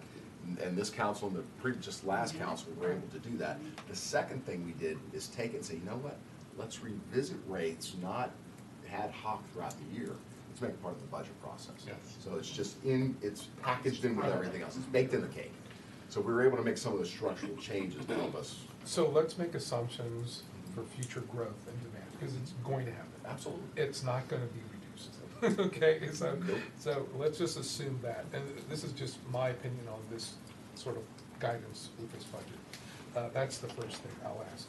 The second thing is, we mentioned the CIP projects. We did this kind of like last year, where we had sort of prioritization, but also, and I'm trying to recall, I don't have it in front of me, was there an age on how long those have been on sort of a waiting status? You know, how many days or years have those been out there? Just kind of rolling. That's not in the document itself. Can we Right. can we look at something like that? We It's probably like can. another column. One of the things we have done with this year's CIP and the draft, like I was reviewing the draft a few minutes ago, is we've taken and we, instead of having just general fund and water and sewer fund, we've now broken up into transportation, parks. And so we subcategorized. The other thing we did is we took things that are bobbing around that really we don't know, we're not sure about, we've kind of pushed off into a waiting list. We'll throw it out there so we can go out and pull out that and stuff it into the CIP at any point. But we created a secondary list of things that are nice to have, but we're not quite sure how they're gonna fit into the plan yet. Those, along with the others, would, for me, make it a little bit clearer on how long they've been out there as a want, or a gotta have. Just, I mean, if it's been 20 years, let's not even waste our time with it. Right. Right, you know what I mean? Oh, yes. So, And we're trying to do that, we're kind of parsing those out into a secondary Clean it up, list. yeah, And- clean it up. And so part of this equation is to also say, you know what? We're gonna give you numbers where this is a financial plan of how we're gonna afford this. Right. And so we put a premium on a couple things. One is realistic numbers in terms of the costs. So that's why I wanna look at, each year we revisit to make sure that if we're saying $3 million in 2005, it isn't $3 million in 2020. So we need to adjust those things. Second thing we're looking at is realistic contributions. So if we say the general fund is gonna contribute X millions of dollars in a given year, can the general fund really pony that up? And in previous CIPs, I was seeing $5 million. I'm going, we can never do that. I mean, there's no capacity to do this. And do we want to borrow for this? Probably not. And so we're coming up with a plan that you can hang your hat on the fiscal spending. And the whole goal is to get it to where if we say we're going to do something in 2022, we're doing it in 2022. And not a fantasy out, throwing it out there somewhere. The other element, what are the changes we've added to this document now that? Those were the big ones, and making sure that we're capturing the additional O&M Thank costs you. That's what I was accurately looking and Right. in the right years, because if you put a new facility online, like an art center, that comes with extra costs to the general fund. And that was gonna be, real quick on that point, Sure. just real quick. Is that gonna be in this guidance resolution as a line item, operational cost or projected? You'll see that in the CIP that comes forward, and what we're spending a little bit more, we're spending a lot more time this year on those operation costs. I can tell you right now, as IT director, I would throw things into the CIP and I'd throw just a number down there with little to no analysis, because it was never, no premium was ever put on that number, and it didn't feed anything else. What I've asked Jenny and Karen to do is take those numbers that are in there. They're important, because they're feeding our fiscal projections, our 5-year projections. I want those numbers to directly relate back into Karen's projections of how we're gonna look in 2024. And so I've asked them to tie those in, so those numbers now matter, which they never mattered before. Those numbers matter from a planning perspective. So we would put, the planning for the operation or O&M and all the things for an art center or anything like that in the CIP, Mhm. so that we're planning for it, but it's not in this upcoming budget. Right, it Correct. won't necessarily be in the budget. Because we're not opening an art center in 2020. Right, It's not budget. unless that number is sitting there, unless that project is coming live in 2021, you won't see it reflected in the operating budget. But it will reflect into our fiscal planning, so our 5-year, when we're looking at, we're now 3 years, we're Right. pushing our forecasting out a little bit. It's gonna go into that forecast, it's gonna feed directly in, is what I'm hoping to get, so that we have a good handle on what our operating costs are gonna be in 2 or 3 years, with new things coming online. So, do you need us to prioritize things on this list? Do we need to talk about, like, how much money are we talking? Is it time to talk about whether or not there's a tax rate increase consideration? I think if you can give me, if I can get a sense from the group, is to, what do you think is important for our personnel at a high level, what we need to be considering?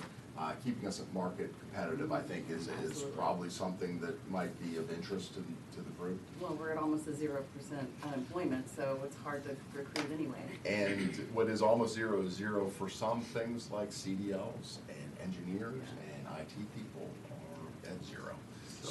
So these are, I mean, it's a tough market right now, and it's a seller's market, because we're buyers. How many unfortunately. vacancies do we have right now?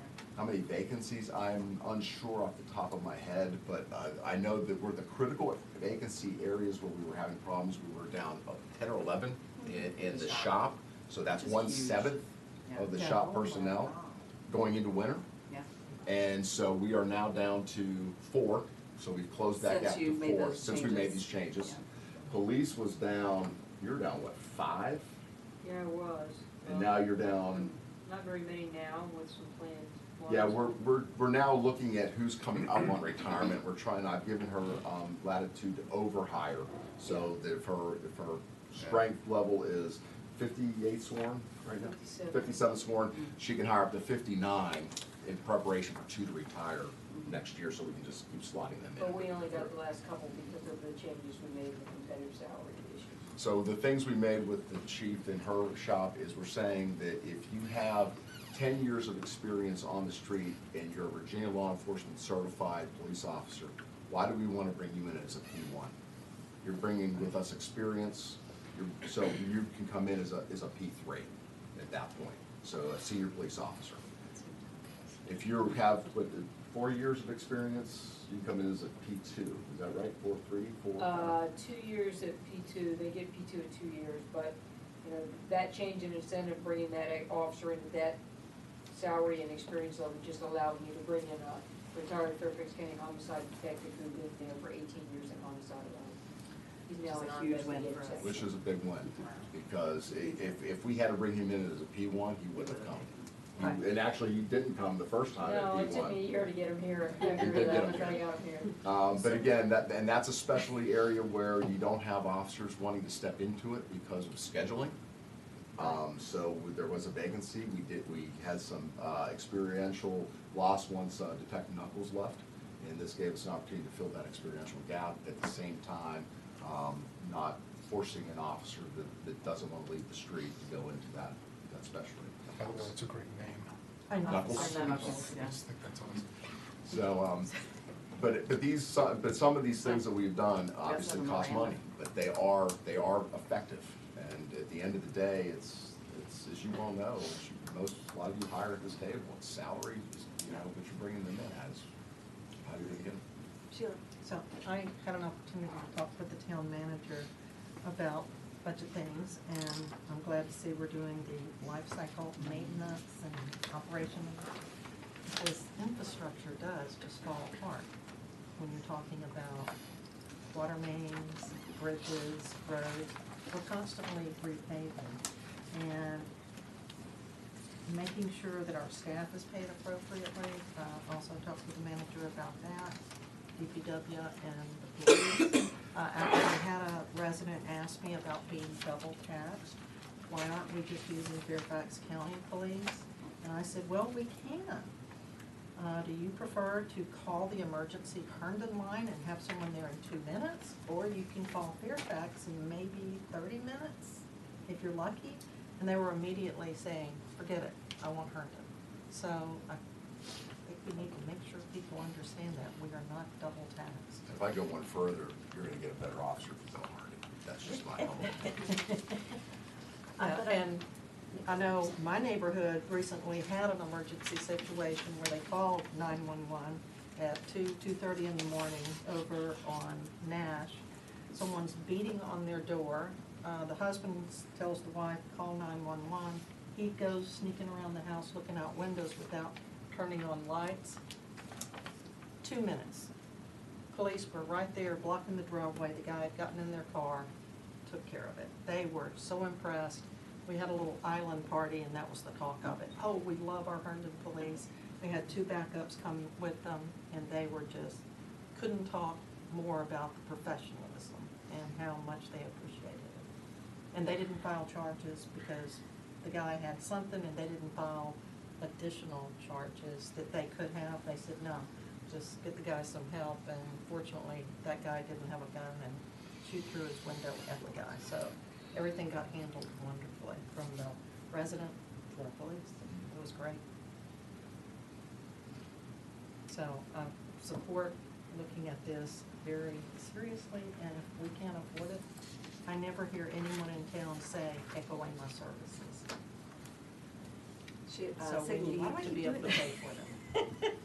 I just wanted to add one thing to this, and that is that a citizen who's generally very cynical about the things we do, always. There are so many. I know, met with me a while back, and she was concerned about recycling. She said everyone in her neighborhood is angry with the town for not taking the glass anymore, and that they were just gonna throw it in the trash. And I said, well, you can do that, or, we'll get the, she said, well, they're angry because we're still charging them the same amount. And I said to her, we're gonna have to charge you more because employment costs are going up. It's harder to get people to do that, so we're having to pay them more. And she said, we didn't know that. Why don't you tell us stuff like this? Why don't you tell us what you're wrestling with? And I thought, And if I could, thank you for bringing that up, because I didn't even think about this, and Scott was probably staring daggers in my back for forgetting about this. How dare you forget Is that. we are going to be revisiting the recycling fee this year as well, because it is nowhere close to the commodity costs of the program. I mean, moving recycling out and offloading it is become more expensive. The costs continue to rise. Nobody wants it. And Scott was just talking to me the other day about in this budget season, we're gonna have to get more aggressive on recycling fees. and that's true, but the point I was trying to make was more that people don't seem to recognize these pressures on the town. So they always think we're taking extra money. They don't realize things are costing us extra money. So if, I know that we can't, as the town staff can't really get that information out there, but those of us on council really need to talk that up. Because people see that the economy is doing well, they don't see that that's, a side effect of that is that costs of employment are always gonna go up, and they're gonna go up even more when there's zero employment. And something that I keep hearing is, well, the town should start picking up glass separately. Yes, I Which heard that too. Sure. sounds like a great idea, but that's super expensive, it's gonna take a lot of people, we're gonna need more trucks. So I've tried to explain that to people as well. I'm not suggesting that we start that, It's a net because I negative. understand it is not, let's just get a truck and pick up some glass. I just wanna make sure John didn't go get the AED for I know. Kenyo. But I mean, it is something that people ask about, and they don't, they really don't have an understanding of how it works, and why should they? Maybe we The should put a trash just gets smelting picked up. plant and blow our own glass in town. Well, and I will say on this glass business, my son is in town from Ewing, Virginia, where they recently quit accepting glass, where he has to physically take his recycling, it is not picked up. And they told him about China, and he said something to me, and I said, yeah. So I pulled out the article that was in our last one of these, and so maybe I'll post it on Facebook. He's like, oh man, I thought the guy was lying to me. But that's why he wasn't taking it, he didn't wanna bother with glass, and there's nowhere to sell it. And what's 40% is the acceptance of what we put through because of contamination in From the glass. stream? Glass and No, I'm just saying, it's Just recycles in general. general. I don't know. So pizza boxes. Yeah, our target is 25%, and we're Yeah. at 40%. Yeah, And so we're- this is part of our education campaign too on 40% recycling. contaminated. Well, no, No, more, 60%. 60% is contaminated and gets set Oh, we aside, only and do- 40% We only make it actually through. recycle 40%. Yeah, so we're doing better on education and trying to increase that number. Pizza boxes. Is that a typical number? I mean, are we in line with how recycling's going around the area? For the town in general, our recycling is actually pretty good. Our contamination rate is really low, and the amount that we recycle is I think our what we have to do is like 15%, and we do about 25. So we're doing really good for our town. I mean, That's because DPW has that awesome game that they have at the Nature Fest to show people What you can. what you should and shouldn't put in there. So it's awesome, it really helps. Not pizza boxes. Not pizza boxes or plastic bags. If there's a one takeaway in this meeting, no pizza boxes, please. Or plastic bags. Or plastic bags. Well, that was when that news came out a couple of years ago, or I guess maybe in a year ago, when it really came to light, people were shocked. I didn't know. So, As many times as Richard Downer has come and told us that he's been to see the recycling center. Well, he has to so are take you us getting with what you him. need? I'm sure like maybe you're not getting what you need from us. No, that's a no. Pradeep and then Jen. Let's continue the conversation. So, thank you for this presentation, and Bill, on a high level, because everything is going up, O&M, personal salary, inflation, right? So in terms of our revenues and in terms of our expenditure, how much we are falling short in terms of 100,000, millions, multi-millions, whatever it is. If you can give us a number, then we can think about the ways to fill those gaps. You can always give us recommendation and we can discuss about that, which I'm sure you will do. And not only that, but also it gives us a talking point when we talk to our residents, why these fees are going up, why we're talking about taxes, what are the things, what are the costs the town is bearing to provide better facility and services to the people. So, we will be on the same page and we'll be talking the same language to people in terms of our expenditure and what is our cost. So if you can give us that high level. Once we get into the number, 2x2s, yeah. we'll be in the position to do that. Sure. So when we bring you in individually to have the conversation about what's going on, we'll be in a much better position. Again, the departments just submitted their all departments submitted their budgets on time, correct? I can tell you tomorrow morning because midnight. Oh, tonight. midnight, so you guys are still feverishly working, okay.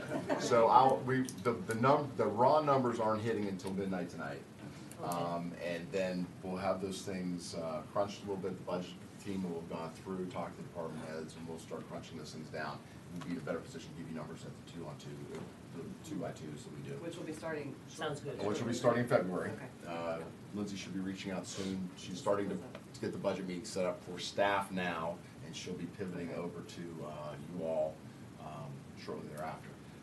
So we'll be able to be in the position. But one of the critical things, just to put in the back of your mind, that when I look at these numbers, I look at the 1.3, I look at the 1.79. There is no way that the CPI is under 2.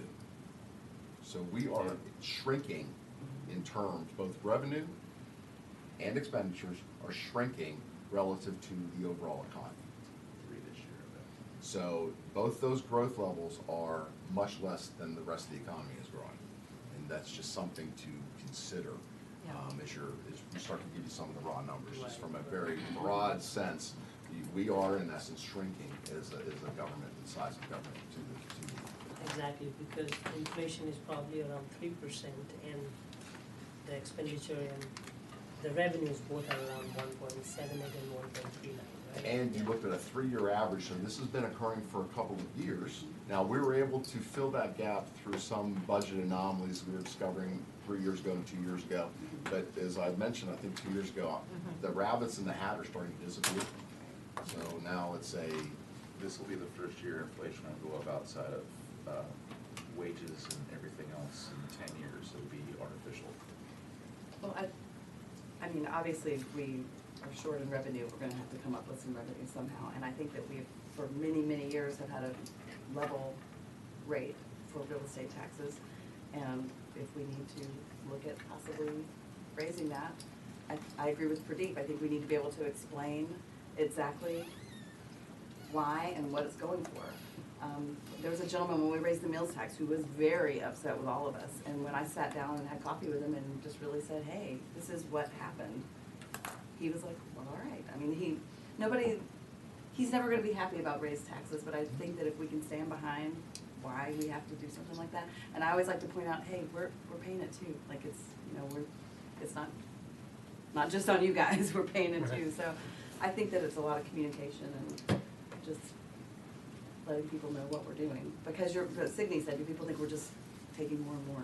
Yeah, and they Which- keep saying, well, I'm sure there's some extra in the budget, there's a lot of fat in the budget. I'm like, no, this is a very narrow budget. 70% is personnel, of which 75% is public works and police. And all of that. So that's over 50% of the budget is tied up to personnel in 2 departments, and the operations of 2 departments. So. Am I hearing, I mean, obviously, we're here, the implementation of the downtown plan, the impact of Metro on infrastructure and service levels, the CIP projects, water and sewer are the big, I mean, that sounds like a short little list, but that is a lot of money. Lots of Lots of impact. So those, I think I'm hearing are absolutely non-negotiables for moving forward. Is that too strong of a term? I mean, I don't think we can justify cutting back in an economy that's expanding, in a town that's expanding. We have to really. So outside of those tiny items, is there anything else that jumps out to anyone at the table, including staff, that like, hey, we really need to get a read on how you feel about this particular item or section? From a, yeah, it's not having up on the screen. I think the, Because the last thing we need to do is get this all done and then go, oh, we forgot about this other huge thing. I'd like to talk about it now. So I think those are, if there's any other larger scale initiatives that you want us to consider, that would be a good place to put it in. The next one's expanding use of technology supporting fiscal oversight. I think those elements are, I think, part of the policy guidance that we will add into the budget. Because again, the budget is policy. We put our fiscal, our financial policies in the budget, you adopt them, that's blessing policies we have forth. I think since 70% of it is personnel, I would say that the salary competitiveness question is critical, and putting that in there, or something that kind of honors the fact that we're looking at these things on a regular basis to try to meet needs that are emerging as they emerge. We're also we're not like spending crazy. The risk manager position isn't a new position. It is, but it's not. No, it's taking a position that's no longer needed in the finance department because of reorganization and adding it to some money we're able to get out of the shop to then cover a risk manager to meet an emerging need with current staffing levels. So we're. Well, it's that kind of thinking that's gotten us where we are, but there's Again, the eventually we run out rabbits of are- time. yes. Right, yeah. Is there anything else anybody at the table wants to bring up? Jen? Nothing new, just wanted to, I think you were just asking us all to weigh in, so certainly, support the decisions you're making related to personnel in particular. And just to clarify, you said 70% of the general fund is personnel, and then of that, is it 75% or two-thirds? It's somewhere is between police 70 and DPW? 75% is the two departments. Because, and if you look at the general fund budget, it's $36 million. The one department is 10 million, the other one's 9 million and change. So that's 19 of 36 million are going literally to those two very customer-facing, service-related functions. Reasons for our existence. And then, and certainly, I know when we raised the water sewer rates the last time, I remember thinking, I don't wanna be the lowest, like, I didn't like that we were the lowest, so, I mean, no one wants to raise the rates, but at the same time, it's not only about the precious resource, which is water, but it's also the infrastructure that goes to support, so, certainly, the sooner the better to get that on the docket with us. I know we talked about it has to be tied to the budget, but I'd say the sooner the better, given that there are so many expenses coming up with that.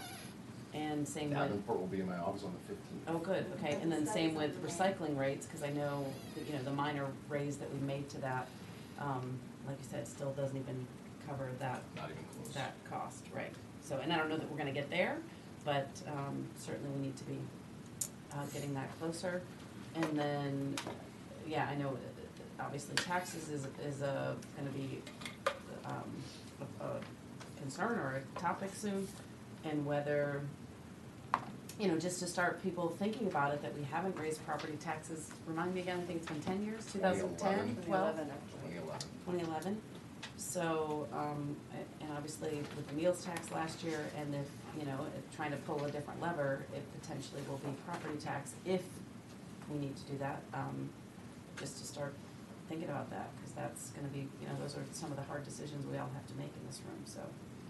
I tried I to know set we'll the go stage through with that that. a couple budgets back to say, if we ever have to do this, it's because there's really a need, Running out of because we options. haven't done it. Running out of Yeah, options. and there is just some big expenses Yeah. coming up, so no, I appreciate the leadership on personnel, it's absolutely the right thing to do for those really important departments. Any other comments, questions? Are we getting a break for all the glass that we aren't hauling over to the recycle center? Is it by the pound or a ton? For the glass? For everything that normally goes in recycling, and now the glass Could be isn't nuts, going, dangerous. right? Yeah. Doesn't Fairfax just take care of the purple bin? Yeah, they take All care right. of the. That brings us to round table. Who would like to start? I will. Bill. Nothing to report, happy New Year. All right.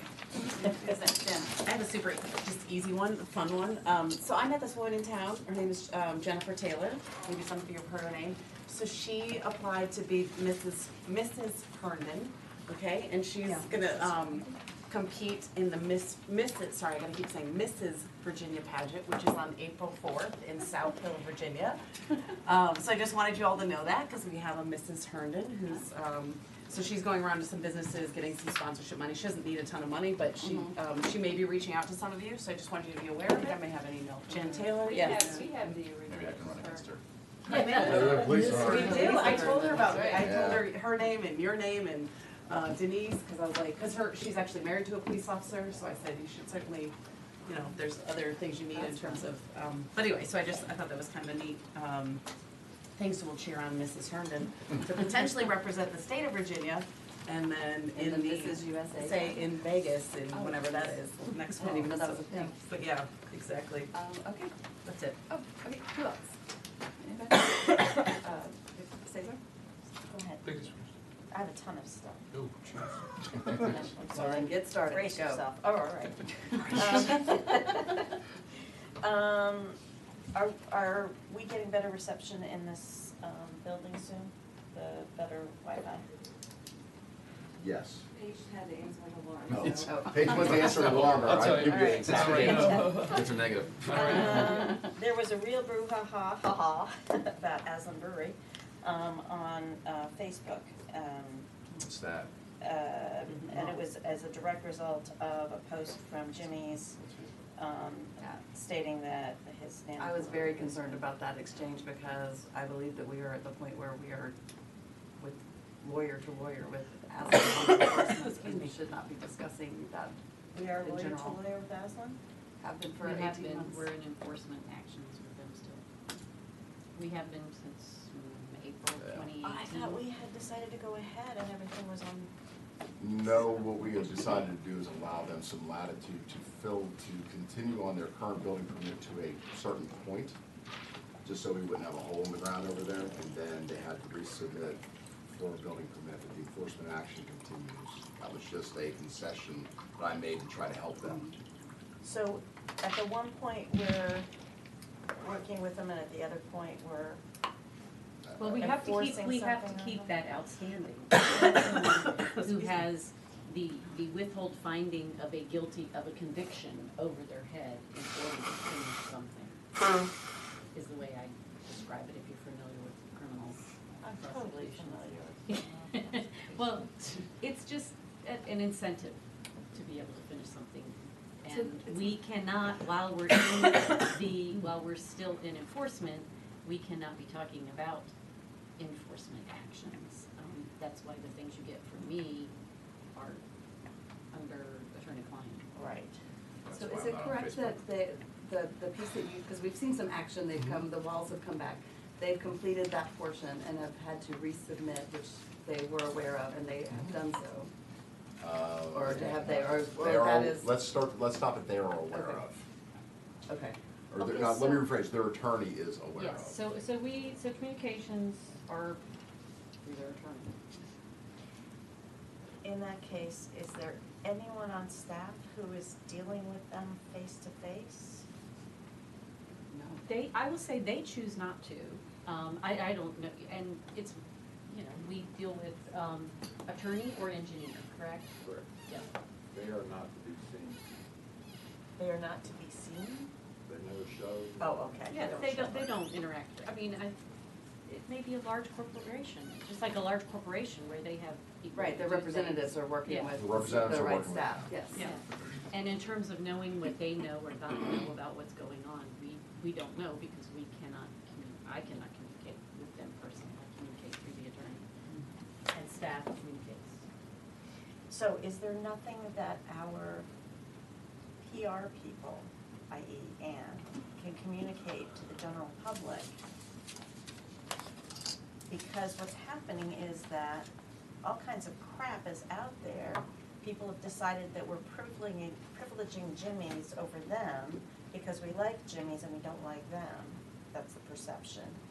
And we're in this negative loop of people telling each other stories that they believe, and Aslan doesn't. That's more of a situation about social media in general. I'm just gonna tell you that right now. That's why I'm completely out of it altogether. There is nothing that good comes from those things because it's always something, whether it's the golf course being converted into Comstock homes that I had to hear about during the campaign, or this absolute, I mean, it's just garbage. And, I get faced with it as well. And the lack of just general knowledge of what's going on, and at the same time, walking a tightrope because you have to worry about the legality of everything, and people can just take, part of being a council person, honestly, is taking pot shots and not firing back. Because you have to stand your ground in regards to, we're trying to make this a better community, and there are people on social media, believe it or not, who do not have the best interest of the town at heart. They truly enjoy making people's lives miserable, and they'll fire anything they want to at you, and they have every right to do it because they're covered by the First Amendment. But the thing is, if you try and say anything honest, they'll clip it, they'll manipulate it, or they'll use it against you. So my advice to you is to stay out of that stuff altogether. Social media is a complete cesspool, and it's gotta stop because those groups are awful. And the more we kind of, you know, it's not a place to share ideas, it's a place to get completely eviscerated by somebody because they don't like you.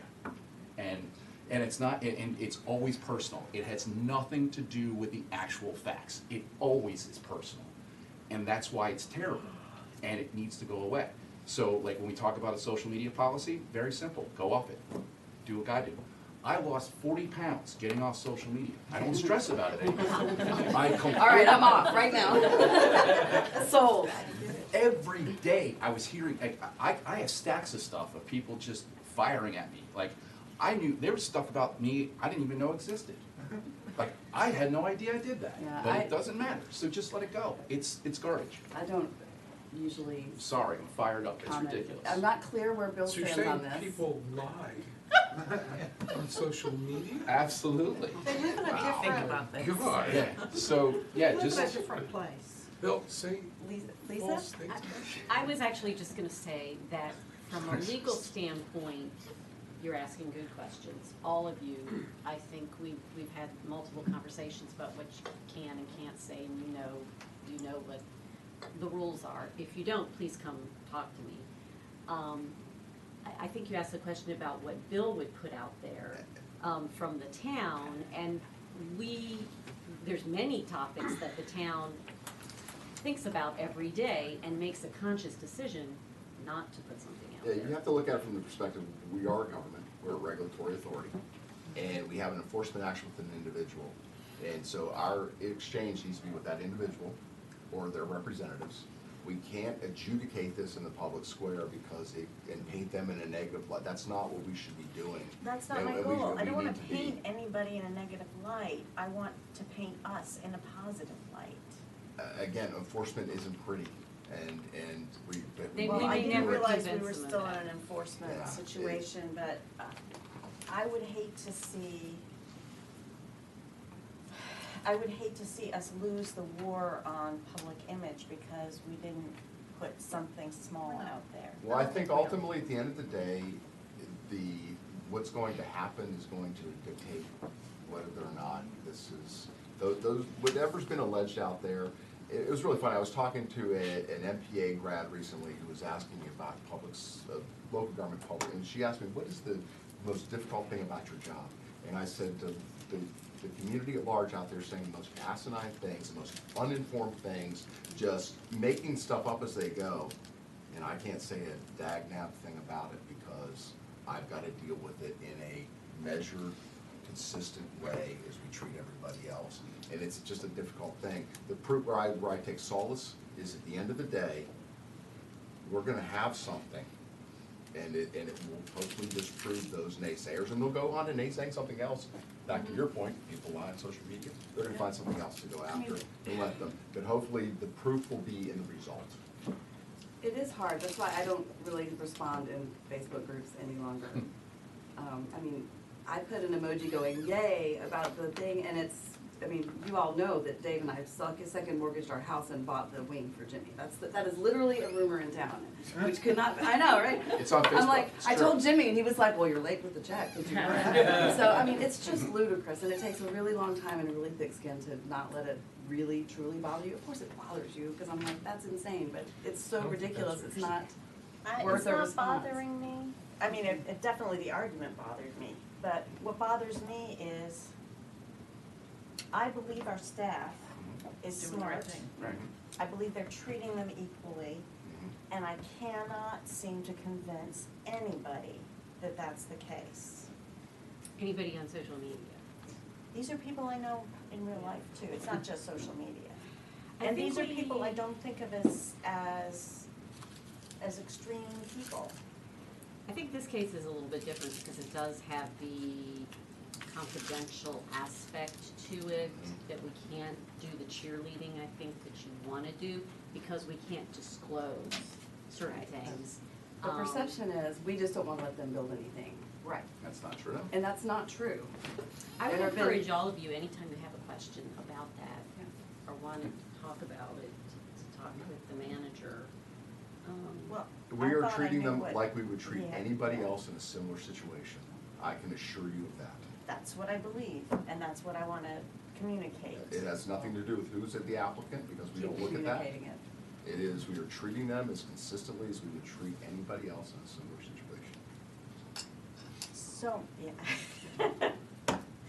My question is, why are all the other small business owners in town jumping on that bandwagon?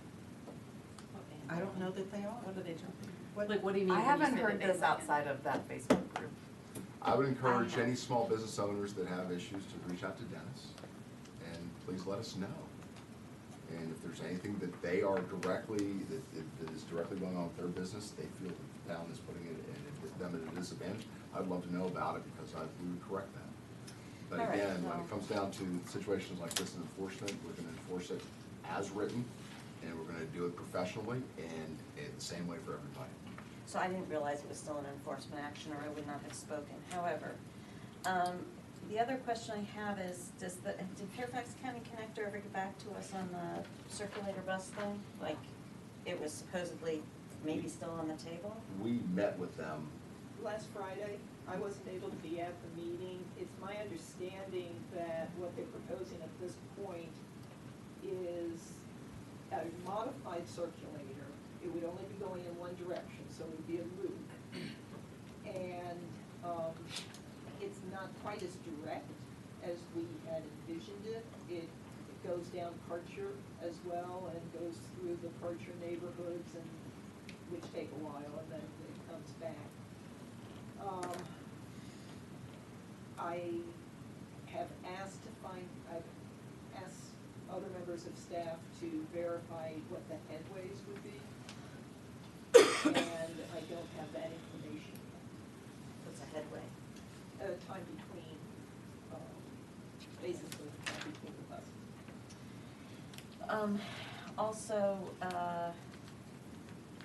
people are telling me that Comstock isn't gonna happen and that we've sold that spot, so I'm just And that wanting we've to check what? in with you. Sold Yeah, that yeah. spot? Wow, is that on social media too? Well, No, that was just the rumor mill, so I'm assuming that Comstock is still on, We are discussing. pretty sure we'd know if it got sold to someone. We haven't sold the land, Not- that's not- just insane. I was able to fill that one in, but, and I said, you know, Comstock is happening, everything is still on schedule, but it's a persistent rumor, so I'm putting it out there so that people. Well, we are planning to have them come in and meet with staff and then brief the council on what's going on, correct? Yes, that is Soon. correct. We're trying to work out the schedules right now. Trying to make it in Do you January. have it, oh, in January? We're trying. We're That's the hoping to goal. make it in January, but it's gonna be I dependent wanted on it in some things December, going but that on. didn't work. It's going, depending on some November. things going on at Comstock, and then staff needs to, we need to have a staff conversation, and then we'll be doing a presentation to go. We're trying to get that in January. We're hopeful it's in January, but it might be beginning of February. Thank you, I'll stop torturing you now. Okay. All good? Okay, who was next?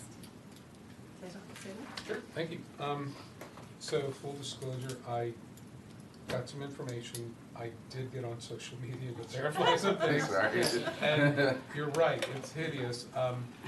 But I'd like to dovetail on what Signy was talking about and just take it as a data point, because there is a real perception among several business owners. And again, it's a perception that it is difficult to do business in the town, whether you're starting or continuing to operate. And I think we take that as an opportunity, again, to look at it as a data point. Are there things that we can do differently? Are there things that we can revise or update? Whether it's an ordinance, whether it's a process, or something that, you know, I know we had some big survey a couple years ago, but, and how much of that was actually implemented or altered how we do it. But that perception is out there. And it's out there whether someone, you know, is starting or gets a violation, or it's just difficult for people to do. So, for what it's worth. Just if I can just address a couple things. Number one, the survey results, the main business points that were of importance to the business community, that they viewed us as not doing well. We have taken proactive changes in those areas to address those, not necessarily the results. They kind of reaffirmed what we intuitively knew.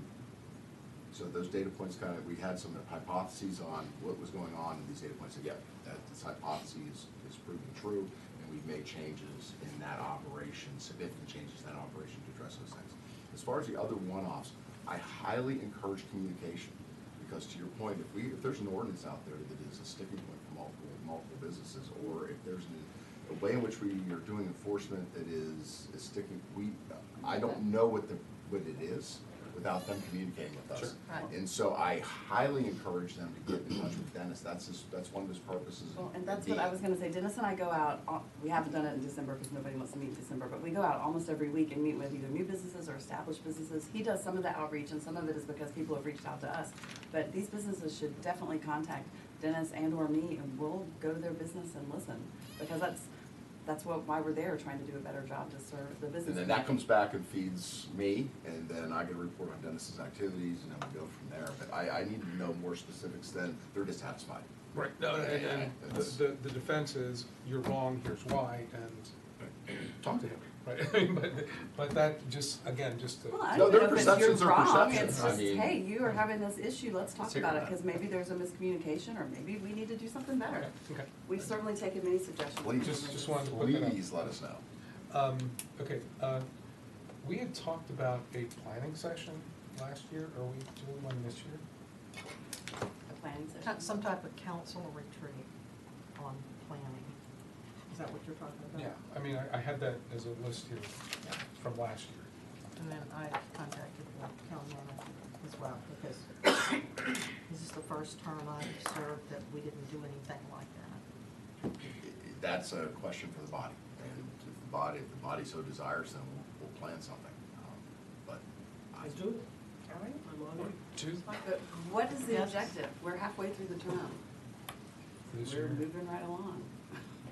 Well, depending, When for you me, wanna it do depends it. on the budget. I mean, if we have we're talking about shortfalls and all this other Is stuff. there a way we're to spending structure money. like a budget discussion? I mean, I feel like that's all the priorities that we're talking about. I'm not sure what we're trying to do at I this think point. what we're trying to do is to make sure we stay on point, what towns really do. And when you do have new people come on, and even people that have been on a while, don't sometimes understand what towns can and can't do, or counties can and can't do. And Okay, so I'm now hearing a couple different varying objectives But here. but if you don't know what you can do, then you Right. might have different ideas of what the big plan is. So we have yours is foundational. Yeah. You're talking more. Strategic. Some strategic, Yeah. and Okay. you're talking operational to strategic, so we're now three So, spaces. so you need the foundation of, can we do X, Y, Z? And then having done that, here's what we then can prioritize as our goals. And I counted 4 people, by the way, that said yes, so I'll assume that's gonna happen. I think one of the things that is in favor of that is that now you've been exposed to what it's like to be on council for about a year. You came to it without, ever having experience being an elected official. So now you can ask questions that you might not want to ask with a huge number of people paying attention. The other thing is that we can look at strategy, and we can look at, planning better. I think we're doing a great job at this point, but, it keeps coming up, and I feel, let's do it. Well, just to be sure, I believe if we did have a retreat, that would be a public meeting as well, correct? They always are. I'm just saying, so people could be at that as well. Yes, So they have- I'm not saying that, that they Yeah. have to make the effort. So we've had them before. Yes, We didn't have them last year. correct. So let's have For them the this year. first time, yeah. Okay. Yeah. So- Thank you. And the last thing I'll say is, I know I said this before, but I want to say it once again. Chief, your letter to the Latino community was amazing. Thank you. Trying to get it out there. No, I printed out on some nice cardstock. I can't print enough out to give those to people, and it is a meaningful act. So thank you for that. Well received. Thank you. Thank you. Sheila?